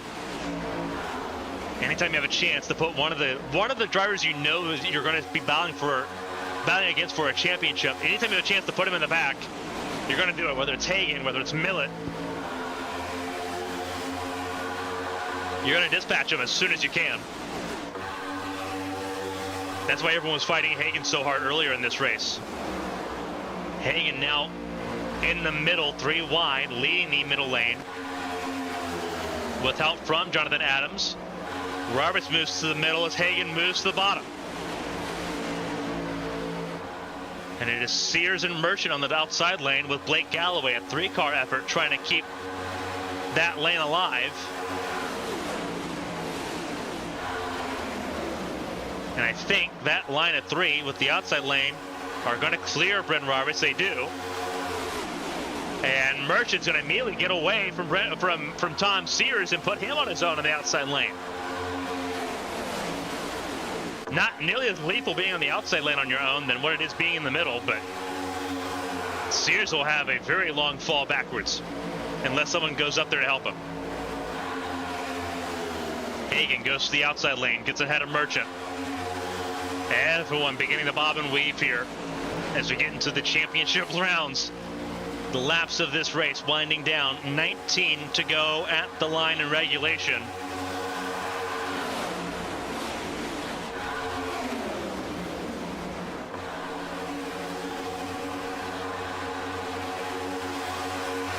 Using another boxing analogy, this is about the time of the race where you begin to figure out how many body shots you can take. And what move's going to be the knockout punch that seals the victory for one of these 39 cars still running.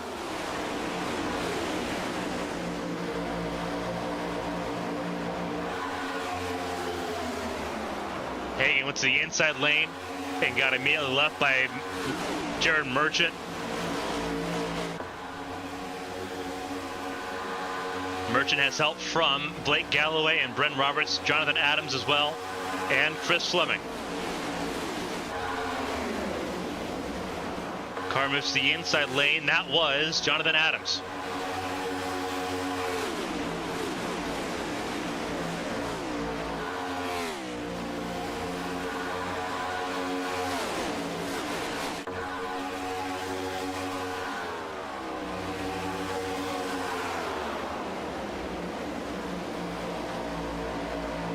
Outside lane getting reinforcements as well. It's Steve Tucker leading the reinforcement line as they get closer. He is ahead right now of Connor Knowlton, the 2 car. 3 of the 4 SRD cars that began this race so dominantly are still in contention here. Hagan, Knowlton, and Matt Vorndren. The car that's struggling the most right now is a car that was involved in a couple accidents earlier. Riley Mauricio is down in 31st. Better place, lap car will stay up high and stay out of the way. Good move there.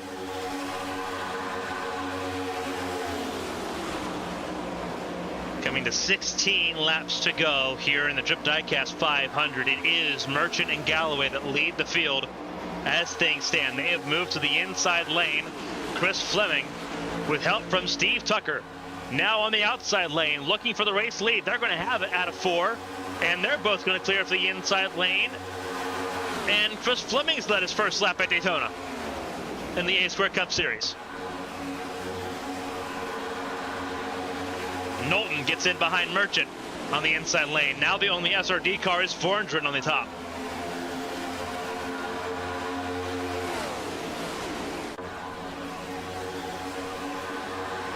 It is crunch time in Daytona, and the caution has come out. And it looks like this is going to be around Riley Mauricio again. Oh, 100% it is. That is a huge crash for Mauricio. The hood is up on that car. He cannot see right now. Riley Mauricio, the 32. In a car that looks to be completely toast.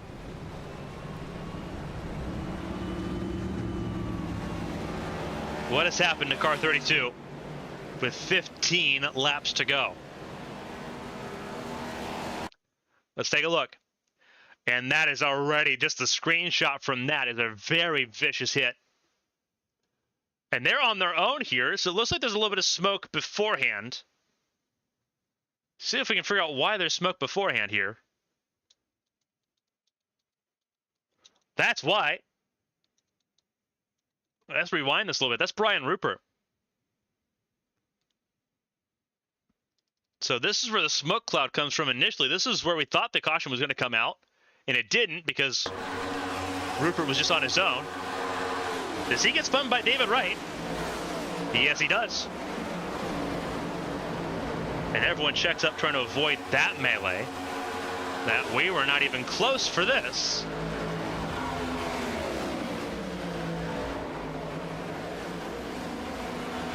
Whoa! Rupert just joined the middle of the racetrack. That's why everyone was checking up so bad. And that's Ryan Pinnell also involved too. Oh my, that's a bad penalty for Brian Rupert. That is about as unsafe of a rejoin as you can get.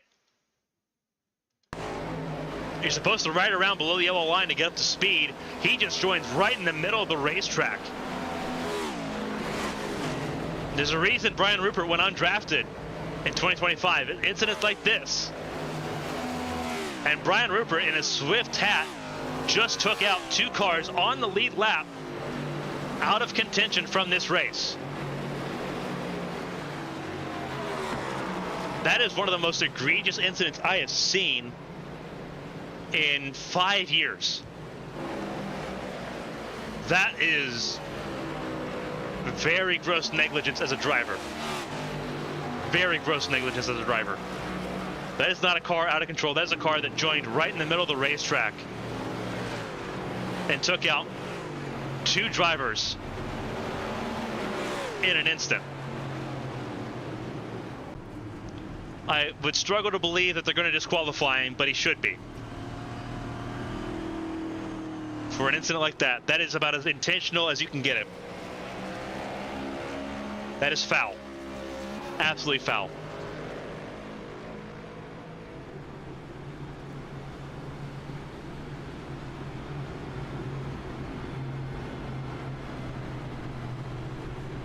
Chris Fleming will lead the field under yellow here. Everyone has had a chance to top off with fuel. They are now good to go to the finish of this race, which means we're about to see a lot of sparks fly. A lot of sparks already flying. Ryan Pinnell very unhappy. Riley Mauricio even more unhappy.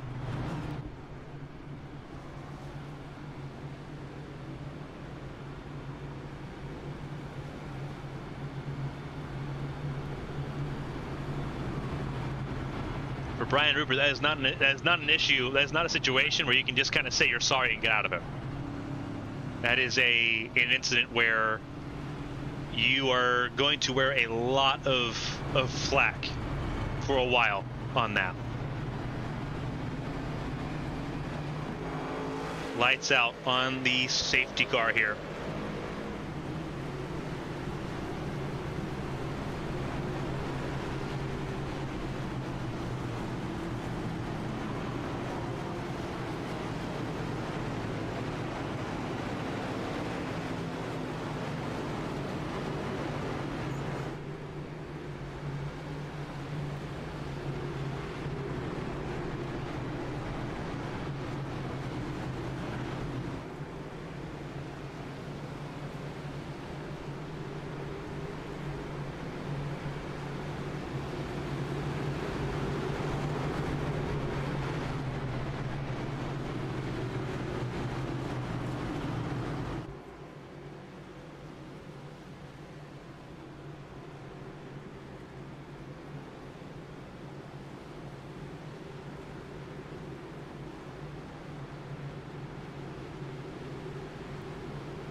Coming to 12 laps to go here in Daytona in regulation. As we mentioned, because it may be an important piece of information to have here. Unlimited green, white, checkered attempts here in Daytona.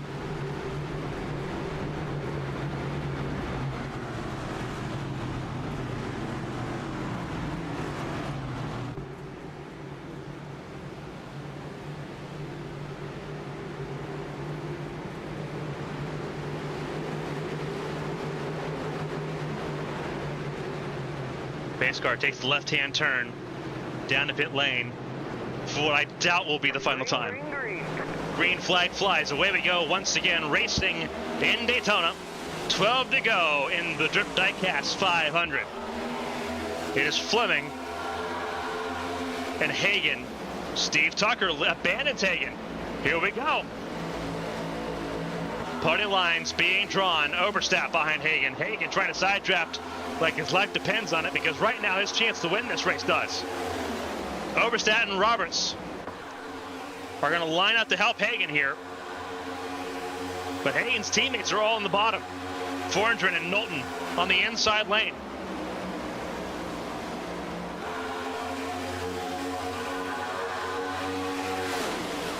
This is going to be a wild finish if we can get these next 11 laps in under green. Very spread out further back. Damage has begun to play a factor in those able to be a contestant in the final laps of this race. But we still have about 24 cars that are in this fight. And this is going to be a bloodbath. Chris Fleming leads.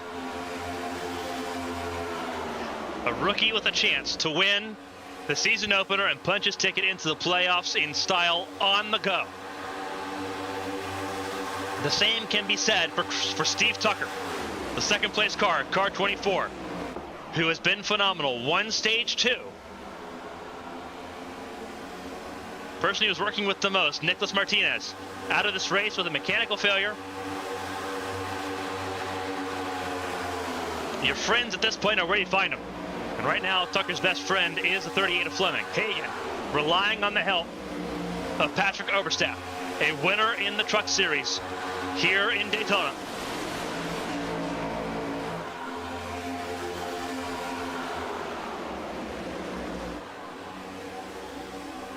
Adams moves to the outside lane. He gets in front of Hagan. They're going to hook up one more time and see if this will be it. Coming to 9 laps to go at the start-finish line, and look at that outside lane move. Adams being helped by Hagan. Yellow, yellow, yellow. Caution's out. For the 7th time today, the caution has come out.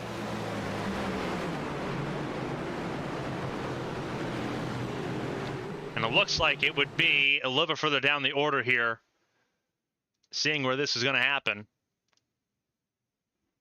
Looks like it's way further back in the order here. Oh, yeah, it is right here. Davey Houck. Oh, and he's going to get really jacked up here. Hard impact with the outside wall. So we'll get another replay of this. He is getting help from Edward Marshall, the 16. They're in the very backpack here.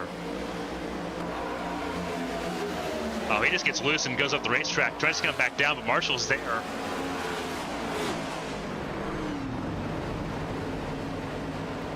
I'm not sure I can blame that on Edward Marshall there. That's Davey Houck just trying to come back down the racetrack on him. We'll get another replay of this because it's not going to be pleasant. See what Edward Marshall's perspective on this looks like at the back of the field. It's not going to be fun. This is what we're going to be dealing with right now at the moment. This is on board with Marshall. Yeah, Marshall just stays where he's at. Houck moves up the racetrack and tries to come back down, but that Camaro nose was right there. Can't really say that's on Edward Marshall on that, unfortunately.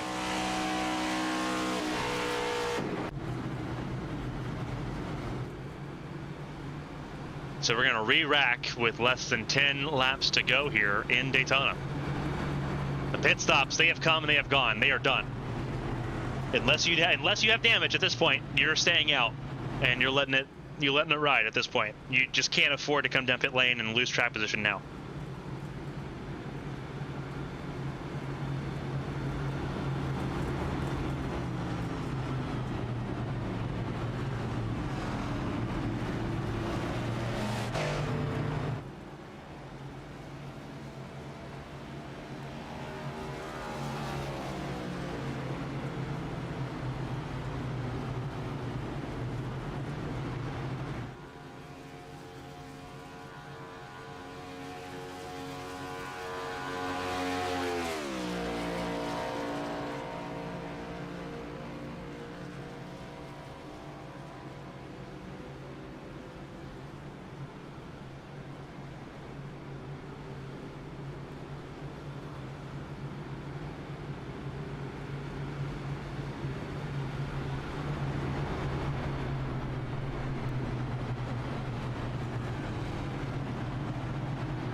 So under caution here, we'll be going green. It looks like about 6 laps to go is what we're looking at the moment here.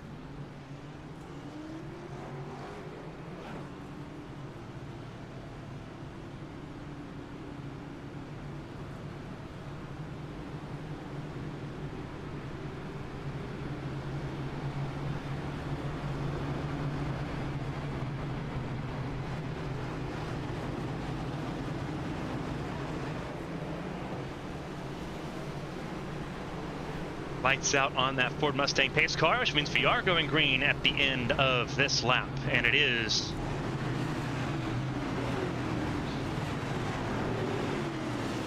can be very interesting here. So Jonathan Adams staying on the inside lane.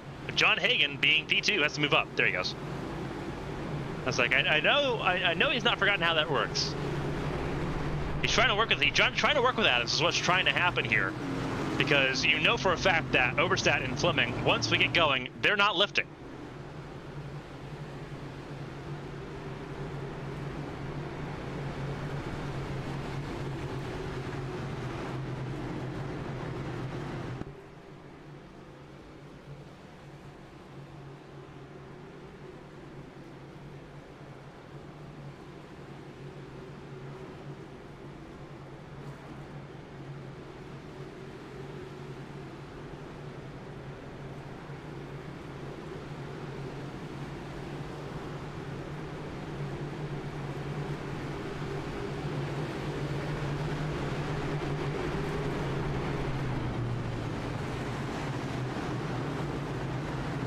One more time, we'll go through this. Hopefully this is the last time they go through this. The top 5 as we get ready to come to green. Jonathan Adams, John Hagan, Patrick Oberstadt, Chris Fleming, and Connor Knowlton. Actually, it should be Steve Tucker in the 24. They are not really joined together at the moment. Knowlton will be outside row 3. As we get ready to go back to racing here in Daytona with 6 laps to go. This is where the money's made. This is where everything's earned here in Daytona. Green, green, green. Green flag flies. We're back underway. And just like clockwork, Hagan and Adams are going to try working together. That's exactly how it happened.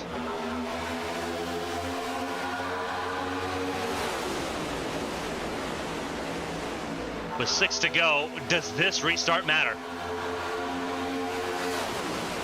Can they make it to the white flag under one piece without another caution? Those are very important questions that we're going to find the answers out to here in the next 5 minutes. A lot of help for Fleming. Tucker, who's been fantastic all race long, trying to be an MVP right now. Roberts behind him. Merchant in 4th in line on the inside. Then it's Millett, 5th in line. The 3 competitive SRD cars right now all on the outside lane. 2nd, 4th, and 5th on the outside lane. Fleming led that lap. 5 to go.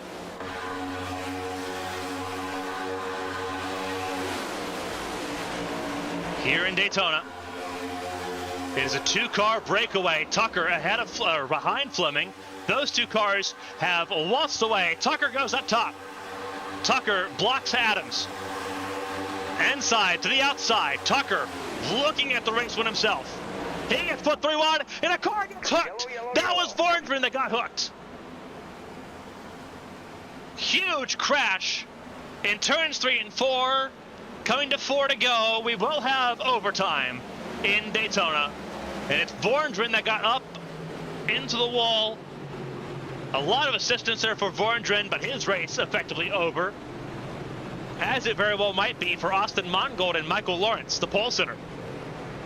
Vincenzo Iacovazzi also struggling. He has made it to pit lane, but he has lost control of his vehicle, the 77. And that's his 3rd caution that he's been involved in. So a huge crash will put us under overtime here in Daytona.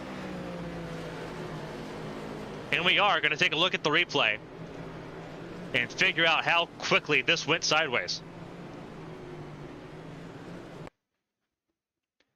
This is coming in to turns number 3 and 4.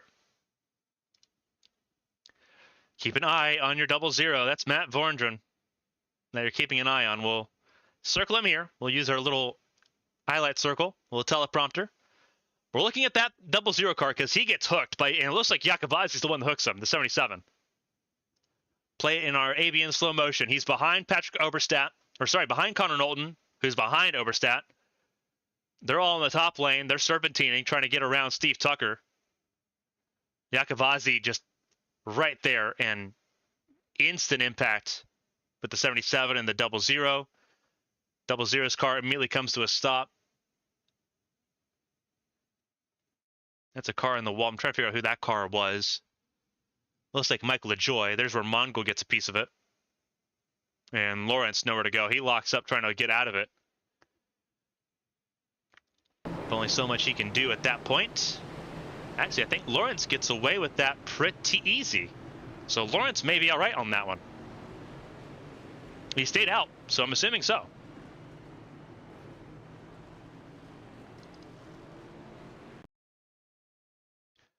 So this is, again, a look at it. This is live pictures here for Vorndren. This is going to be a very quick accident, the way it snaps around on him. Down and up. Just like that.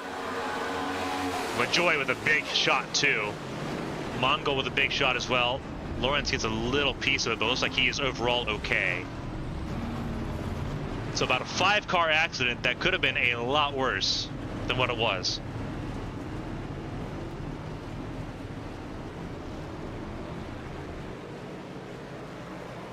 Honestly, nothing that Matt Vorndren can do on that one. And unfortunately, at this point, it is out of his hands.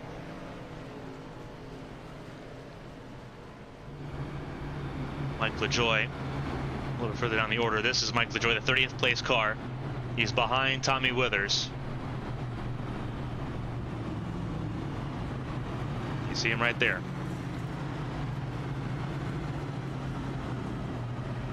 His car not in 100% shape. They'll get to come down pit lane to do that.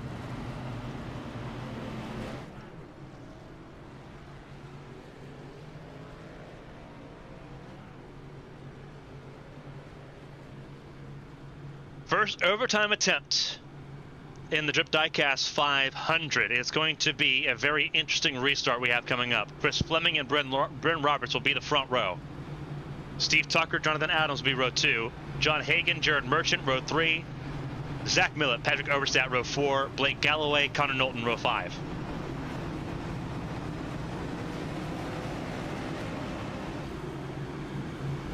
The lights on the pace car, they are off. So we are looking at the restart here.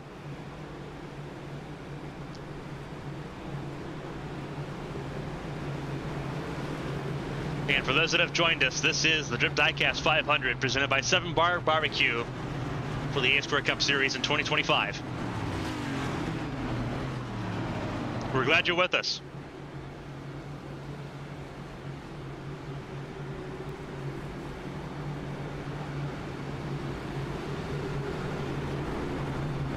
And we know how frantic this can be.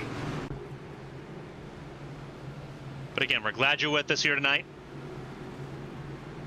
Let's see if this is a one and done restart. They've made it 2 laps on the past restart. It was the 3rd lap that got them.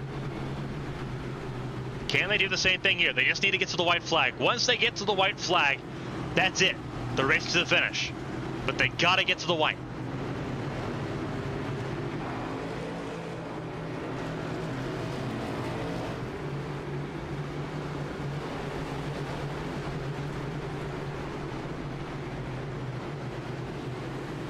It is on Chris Fleming at the front of the field. Fleming was as low as 39th in this field. Bryn Roberts as low as 37th. Steve Tucker as low as 15th. He's been in the top half of the field all race long. For John Hagan, a little bit more wild with pit stop windows being as they have been. Jonathan Adams was as low as 40th. Green, green, green. Overtime underway here in Daytona. Fleming with a good launch. That inside lane overall just way better on the launch. Tucker, John Hagan, of course, Millett, and Galloway. They're the top 5 on that inside lane. powering the drive that could be powering a race winner.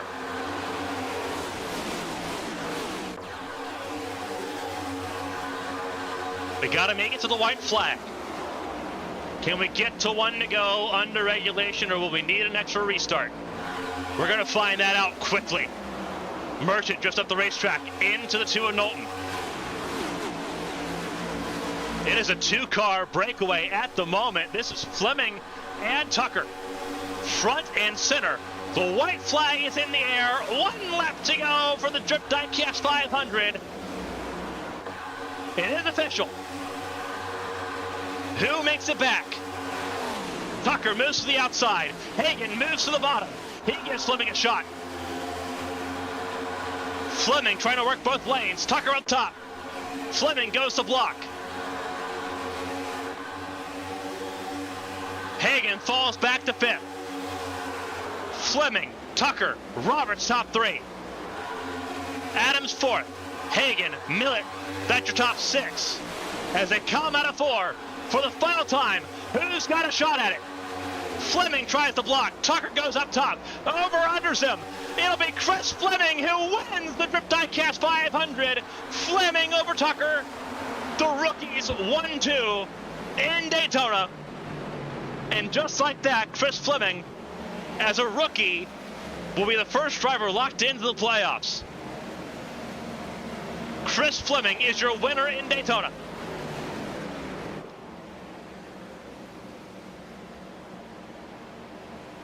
That was electrifying.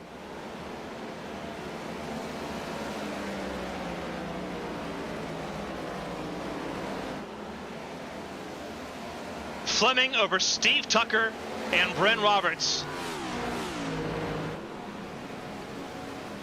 We only needed that 1 overtime restart. It was enough. Hagan will congratulate Fleming here. Little congratulatory bump.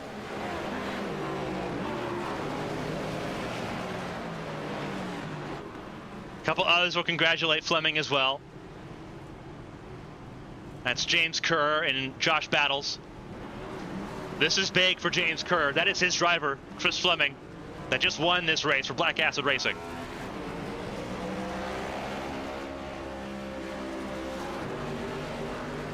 Chris Fleming burning it down here at Daytona as a race winner in the A-Square Cup Series. Remember, his career in the High Octane Series, he went winless. Was in the championship contention by consistency, but winless in the High Octane Series. He breaks through immediately in the A-Square Cup Series and in style.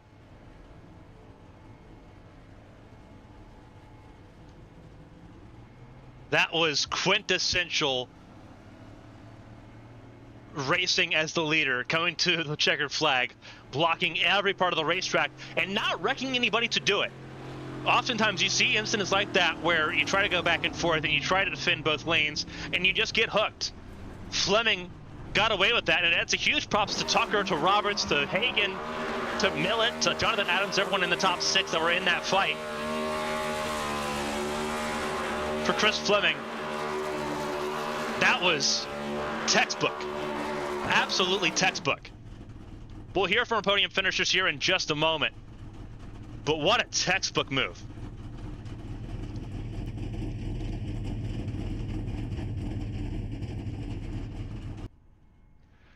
Fleming burning it down here in Daytona.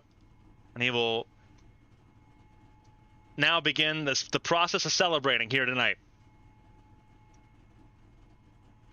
We'll go ahead. We're not going to waste any time. We're going to talk to our race winner. We're going to talk to none other than Chris Fleming.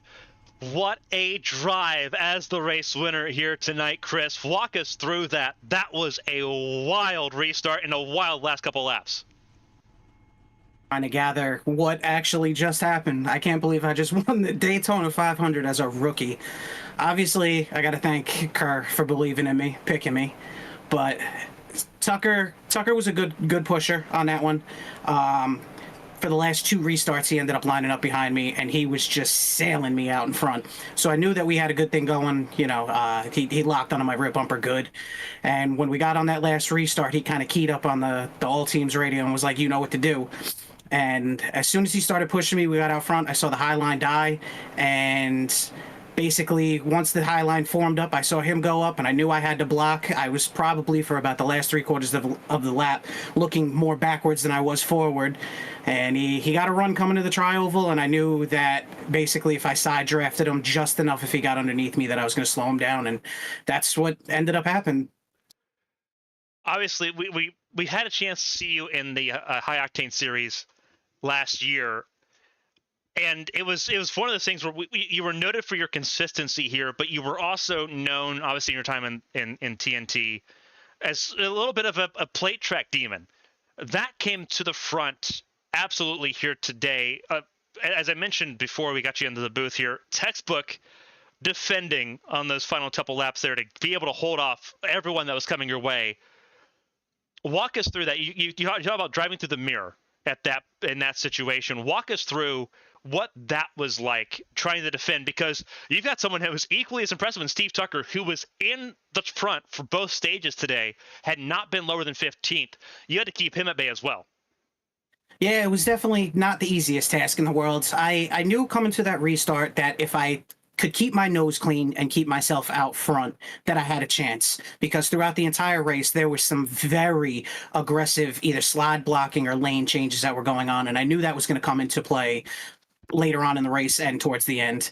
So basically, once we came to green, I checked to make sure that I had enough fuel, because that was a little bit of a concern, but luckily we didn't get another green white checker. And once Steve got me out front, we were single file long enough where I could focus up. I just focused on what was in front of me. I kept watching, looking back in my mirror. He was lined up with me. And then when we came to 1 to go, he was working with me, and I think he knew that he had a good chance to finish up front and or contend for the lead if he pushed me out. And I heard him say block high or go high. We got to get high. And we went to the high lane, and I caught a bump from him and the cars pushing behind him that had to have propelled me 8 to 10 miles an hour out faster. And once I knew that I got that bump going into 3, I knew we were pretty much smooth sailing. I knew that if I wasn't winning the race, I was definitely at least getting some stage points, and that's all I came in here to do. Was just I wanted to get stage points. I want to, like you said, talked about with my consistency and stuff like that. I just want to be consistent enough that as a rookie, I can make it in the playoffs and run for Rookie of the Year. And once we were going through 3 and 4, he was on my back bumper, and the butterflies and the heartbeat started to go at that point, and I was like, oh man, I really have a shot of doing this. And coming into the tri-oval, he dove low, and I kind of dove low with him, but I also didn't want to take myself out in the process, so I kind of let his nose down there. But I think that we were close enough together with the new draft model that they have in this car. When you side draft, it kills momentum, and I think I killed enough of his momentum, Jesus, that it just kept me out in front long enough. It worked out in a huge way. You win the Drip Diecast 500 here in Daytona. An outstanding job for you and the 38 crew. You talk about starting the season off right. It can't start off much better than this. Looking at the rest of the season, though, it's all about consistency. As you mentioned, there's a couple of, obviously, we've had a chance to see a sample size of what you can do. Playoff points matter. Once we get into the postseason, more wins could be coming. What tracks do you look at coming up here on the calendar that could give you a reason to be optimistic that this is the first of what could be several wins in 2025? Well, obviously, I got to look forward to the bigger tracks, because even some of the guys congratulating me after the race have kind of dubbed me the short track, the super speedway demon. So definitely looking forward to some of the bigger tracks. I do like the drafting tracks. I do like stuff like that. But I also personally come from a short track background. My stepdad owns basically a whale modified tour and drives on the tour. So I look forward to the Bristols and the Martinsvilles and stuff like that too, just because of being there in real life. And I kind of think I'm pretty decent at a short track from just having real life short track experience. But I definitely, the only thing I can tell you I'm not looking forward to is road courses. Road courses still confuse me, for lack of a better term. Well, you've had a lot to look forward to. Homestead next week. After that, we go to Bristol. And we don't have to worry about Watkins Glen until about a month and a half from now. So the first road course pretty well off in the distance. Before I let you go and let you thoroughly celebrate your win here tonight. If there's anyone you want to shout out and say thank you to, you shouted out Kerr, your team owner there for Black Acid. If there's anyone else you want to shout out, the floor is yours. Congratulations on your first win in A Squared. I appreciate it, and I look forward to being back up here in the booth again. I got to give, obviously, I'm going to give another shout out to Kerr. Obviously, him picking me in the draft as a rookie, as an unknown, of just running races with me in TNT and high octane. I definitely got to appreciate them. Black Acid, putting them on the map beginning of the year, going into Homestead, with the high of having the Daytona 500 win. I'll never forget that one as a rookie. Obviously got to, thank my teammates as well. I'm kind of sad that Dale couldn't have been here for this one, but he's enjoying real Daytona. But also got to thank my girlfriend for putting up with me and allowing me to race on these nights. I actually, after this race is over, I go to work. So in about a half hour, I have to get ready to go to work and work an overnight on the ambulance. And other than that, just, thanks all the ARCS guys for putting on good shows and the adminning and, everything. We all deal with each other on a daily basis and bump heads. But at the end of the day, we all get along and have some fun. And they put on a great series for all of us to race in. So got to thank ARCS as well. And thank you guys for putting on awesome broadcasts. I look forward to going back later at work and watching this one on YouTube and reliving it. Absolutely. Chris Fleming, your winner of the Drip Diecast 500. He kicks off his A Square career as a winner here in Daytona. Chris, enjoy it and stay safe, and we'll see you next week in Homestead. I'll see you next week. Have a good night. That was Chris Fleming, your race winner here in Daytona. There's two sides to every story. Let's go ahead and talk to Steve Tucker, the second place finisher here in Daytona. So close, yet so far, Steve. A stage win, a lot of stage points here tonight, and a second place in this race. That car looked pristine. We brought up the stats at one point. You hadn't been lower than 15th. Walk us through your race here, your first race in Daytona in the A-Square Cup Series. I'm not going to lie. I mean, it really went to plan, honestly. I mean, these things can be a mess, right? So you kind of go into it with a plan of, hey, I want to be there at the end of the stages, and maybe we'll get some stage points. And then, you kind of reset for the second half of the race, and you get to the end, and you just have to, put yourself in position to do your thing. And it honestly went well for me. I mean, yeah, I think me and, I forget his name now, but Martinez, him and I were drafting great first half. End of the stages, we just nailed it down. And then, when he left, I mean, man, Fleming and I just really made it work really well. Kind of found a friend, in a group where I don't have many as of now, but him and I just hooked up really well and did our thing. And I was pretty well connected to him the whole time. I was committed to the push. I didn't want to get sent back or whatnot, or freight trained or anything like that. So we just kind of stuck to him. At the end, I mean, obviously I'm going to try and make a move, and I did, but it wasn't super great. I needed a push, and Roberts kind of fell back behind me. So overall, though, hey, P2, I'll take it. Stage win, like you said. I mean, hey, Harpoon Design Machine is starting the year off strong, I will say. I do believe that 24 cars would end up being the points leader after today, with obviously all the stage points you got and the second place finish. With Martinez not finishing this race, that really helps lift your stock a little bit there. You talk about not having friends. A race like this definitely changes that for you. We hadn't been able to see much of you. We didn't have a lot of stock, obviously, going into the draft. You're a bit of an unknown quality here. For those that are watching at home and kind of looking at the calendar ahead, you look at Homestead, you look at Bristol coming up, you look at Atlanta, Old Atlanta, I should say.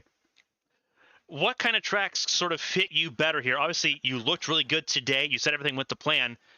Is there more to the repertoire here for the 24 team that the series and everyone watching should kind of keep an eye on when it comes to the upcoming races?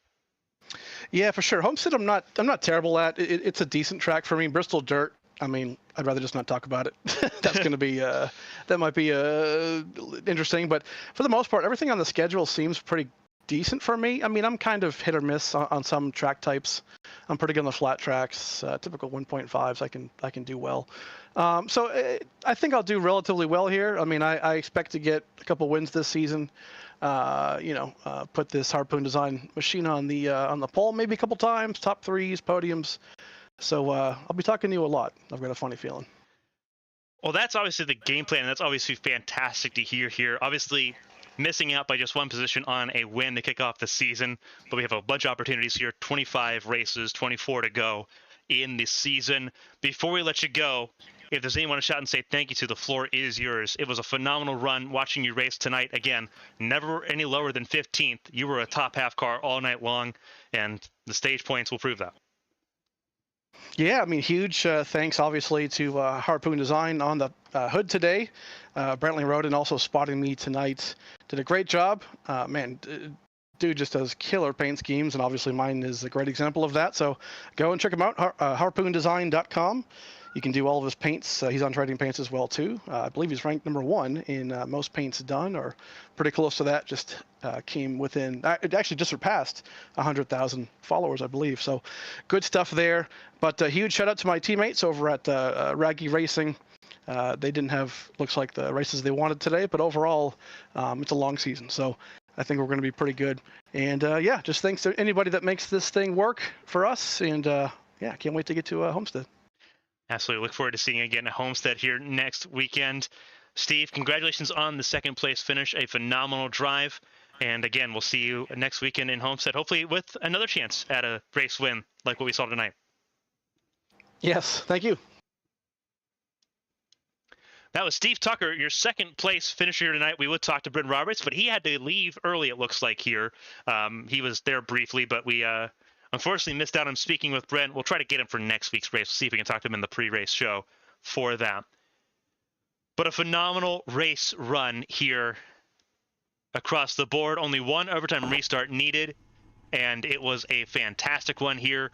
Let's go ahead and go through the results here at Daytona. An absolutely phenomenal run, start to finish. A wild race,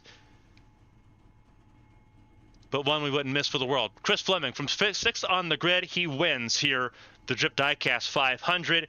Steve Tucker, Bren Roberts, Jonathan Adams, and John Hagan round out your top 5. Zach Millett in 6th.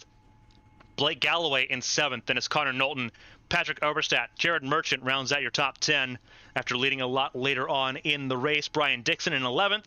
Marshall Harris went a lap down early, came back, and ended up in 12th. Kevin Feemster in 13th. Daniel Michelle rounds out the top 14 here in Daytona.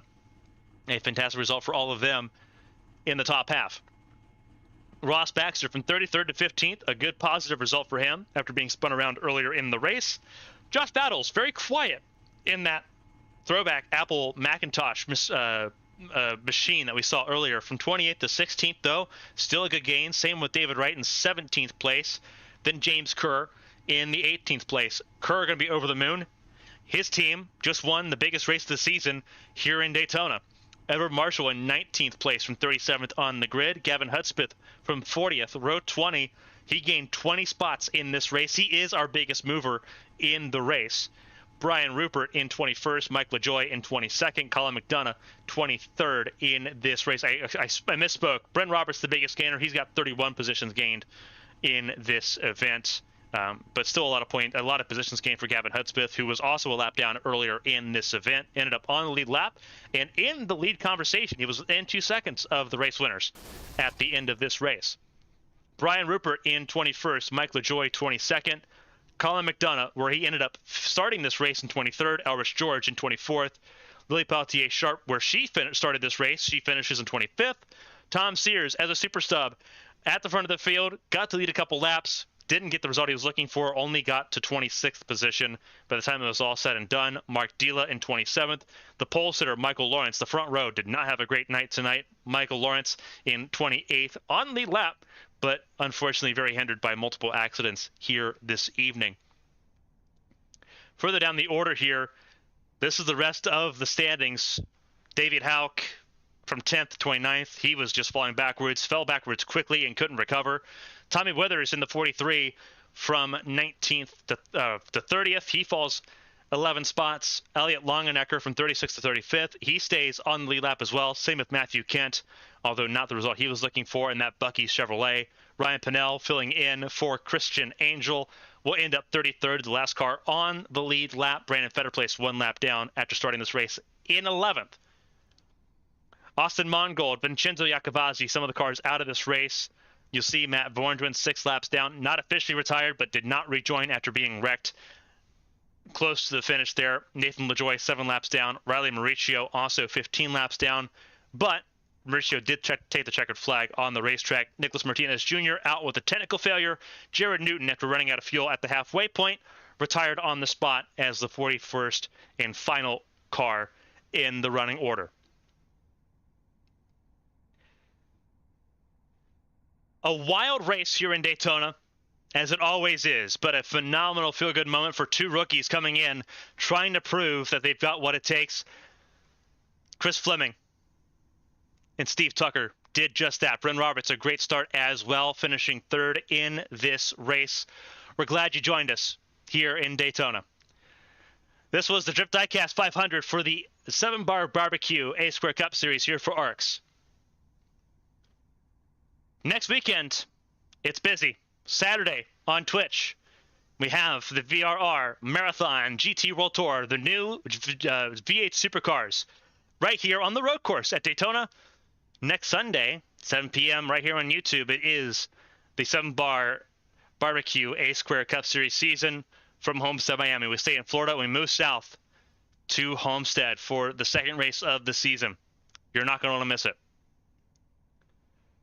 On behalf of everyone here for ARCS, for 7-Bar Barbecue, for KJF Design, Just the Top Editing, everyone here at ABN Studios, I'm Carmen Sienna. Thank you all so much for joining us. Stay safe, stay healthy, enjoy the rest of your Sunday. We'll see you next weekend for more racing in Florida. Stay safe. We'll see you next time.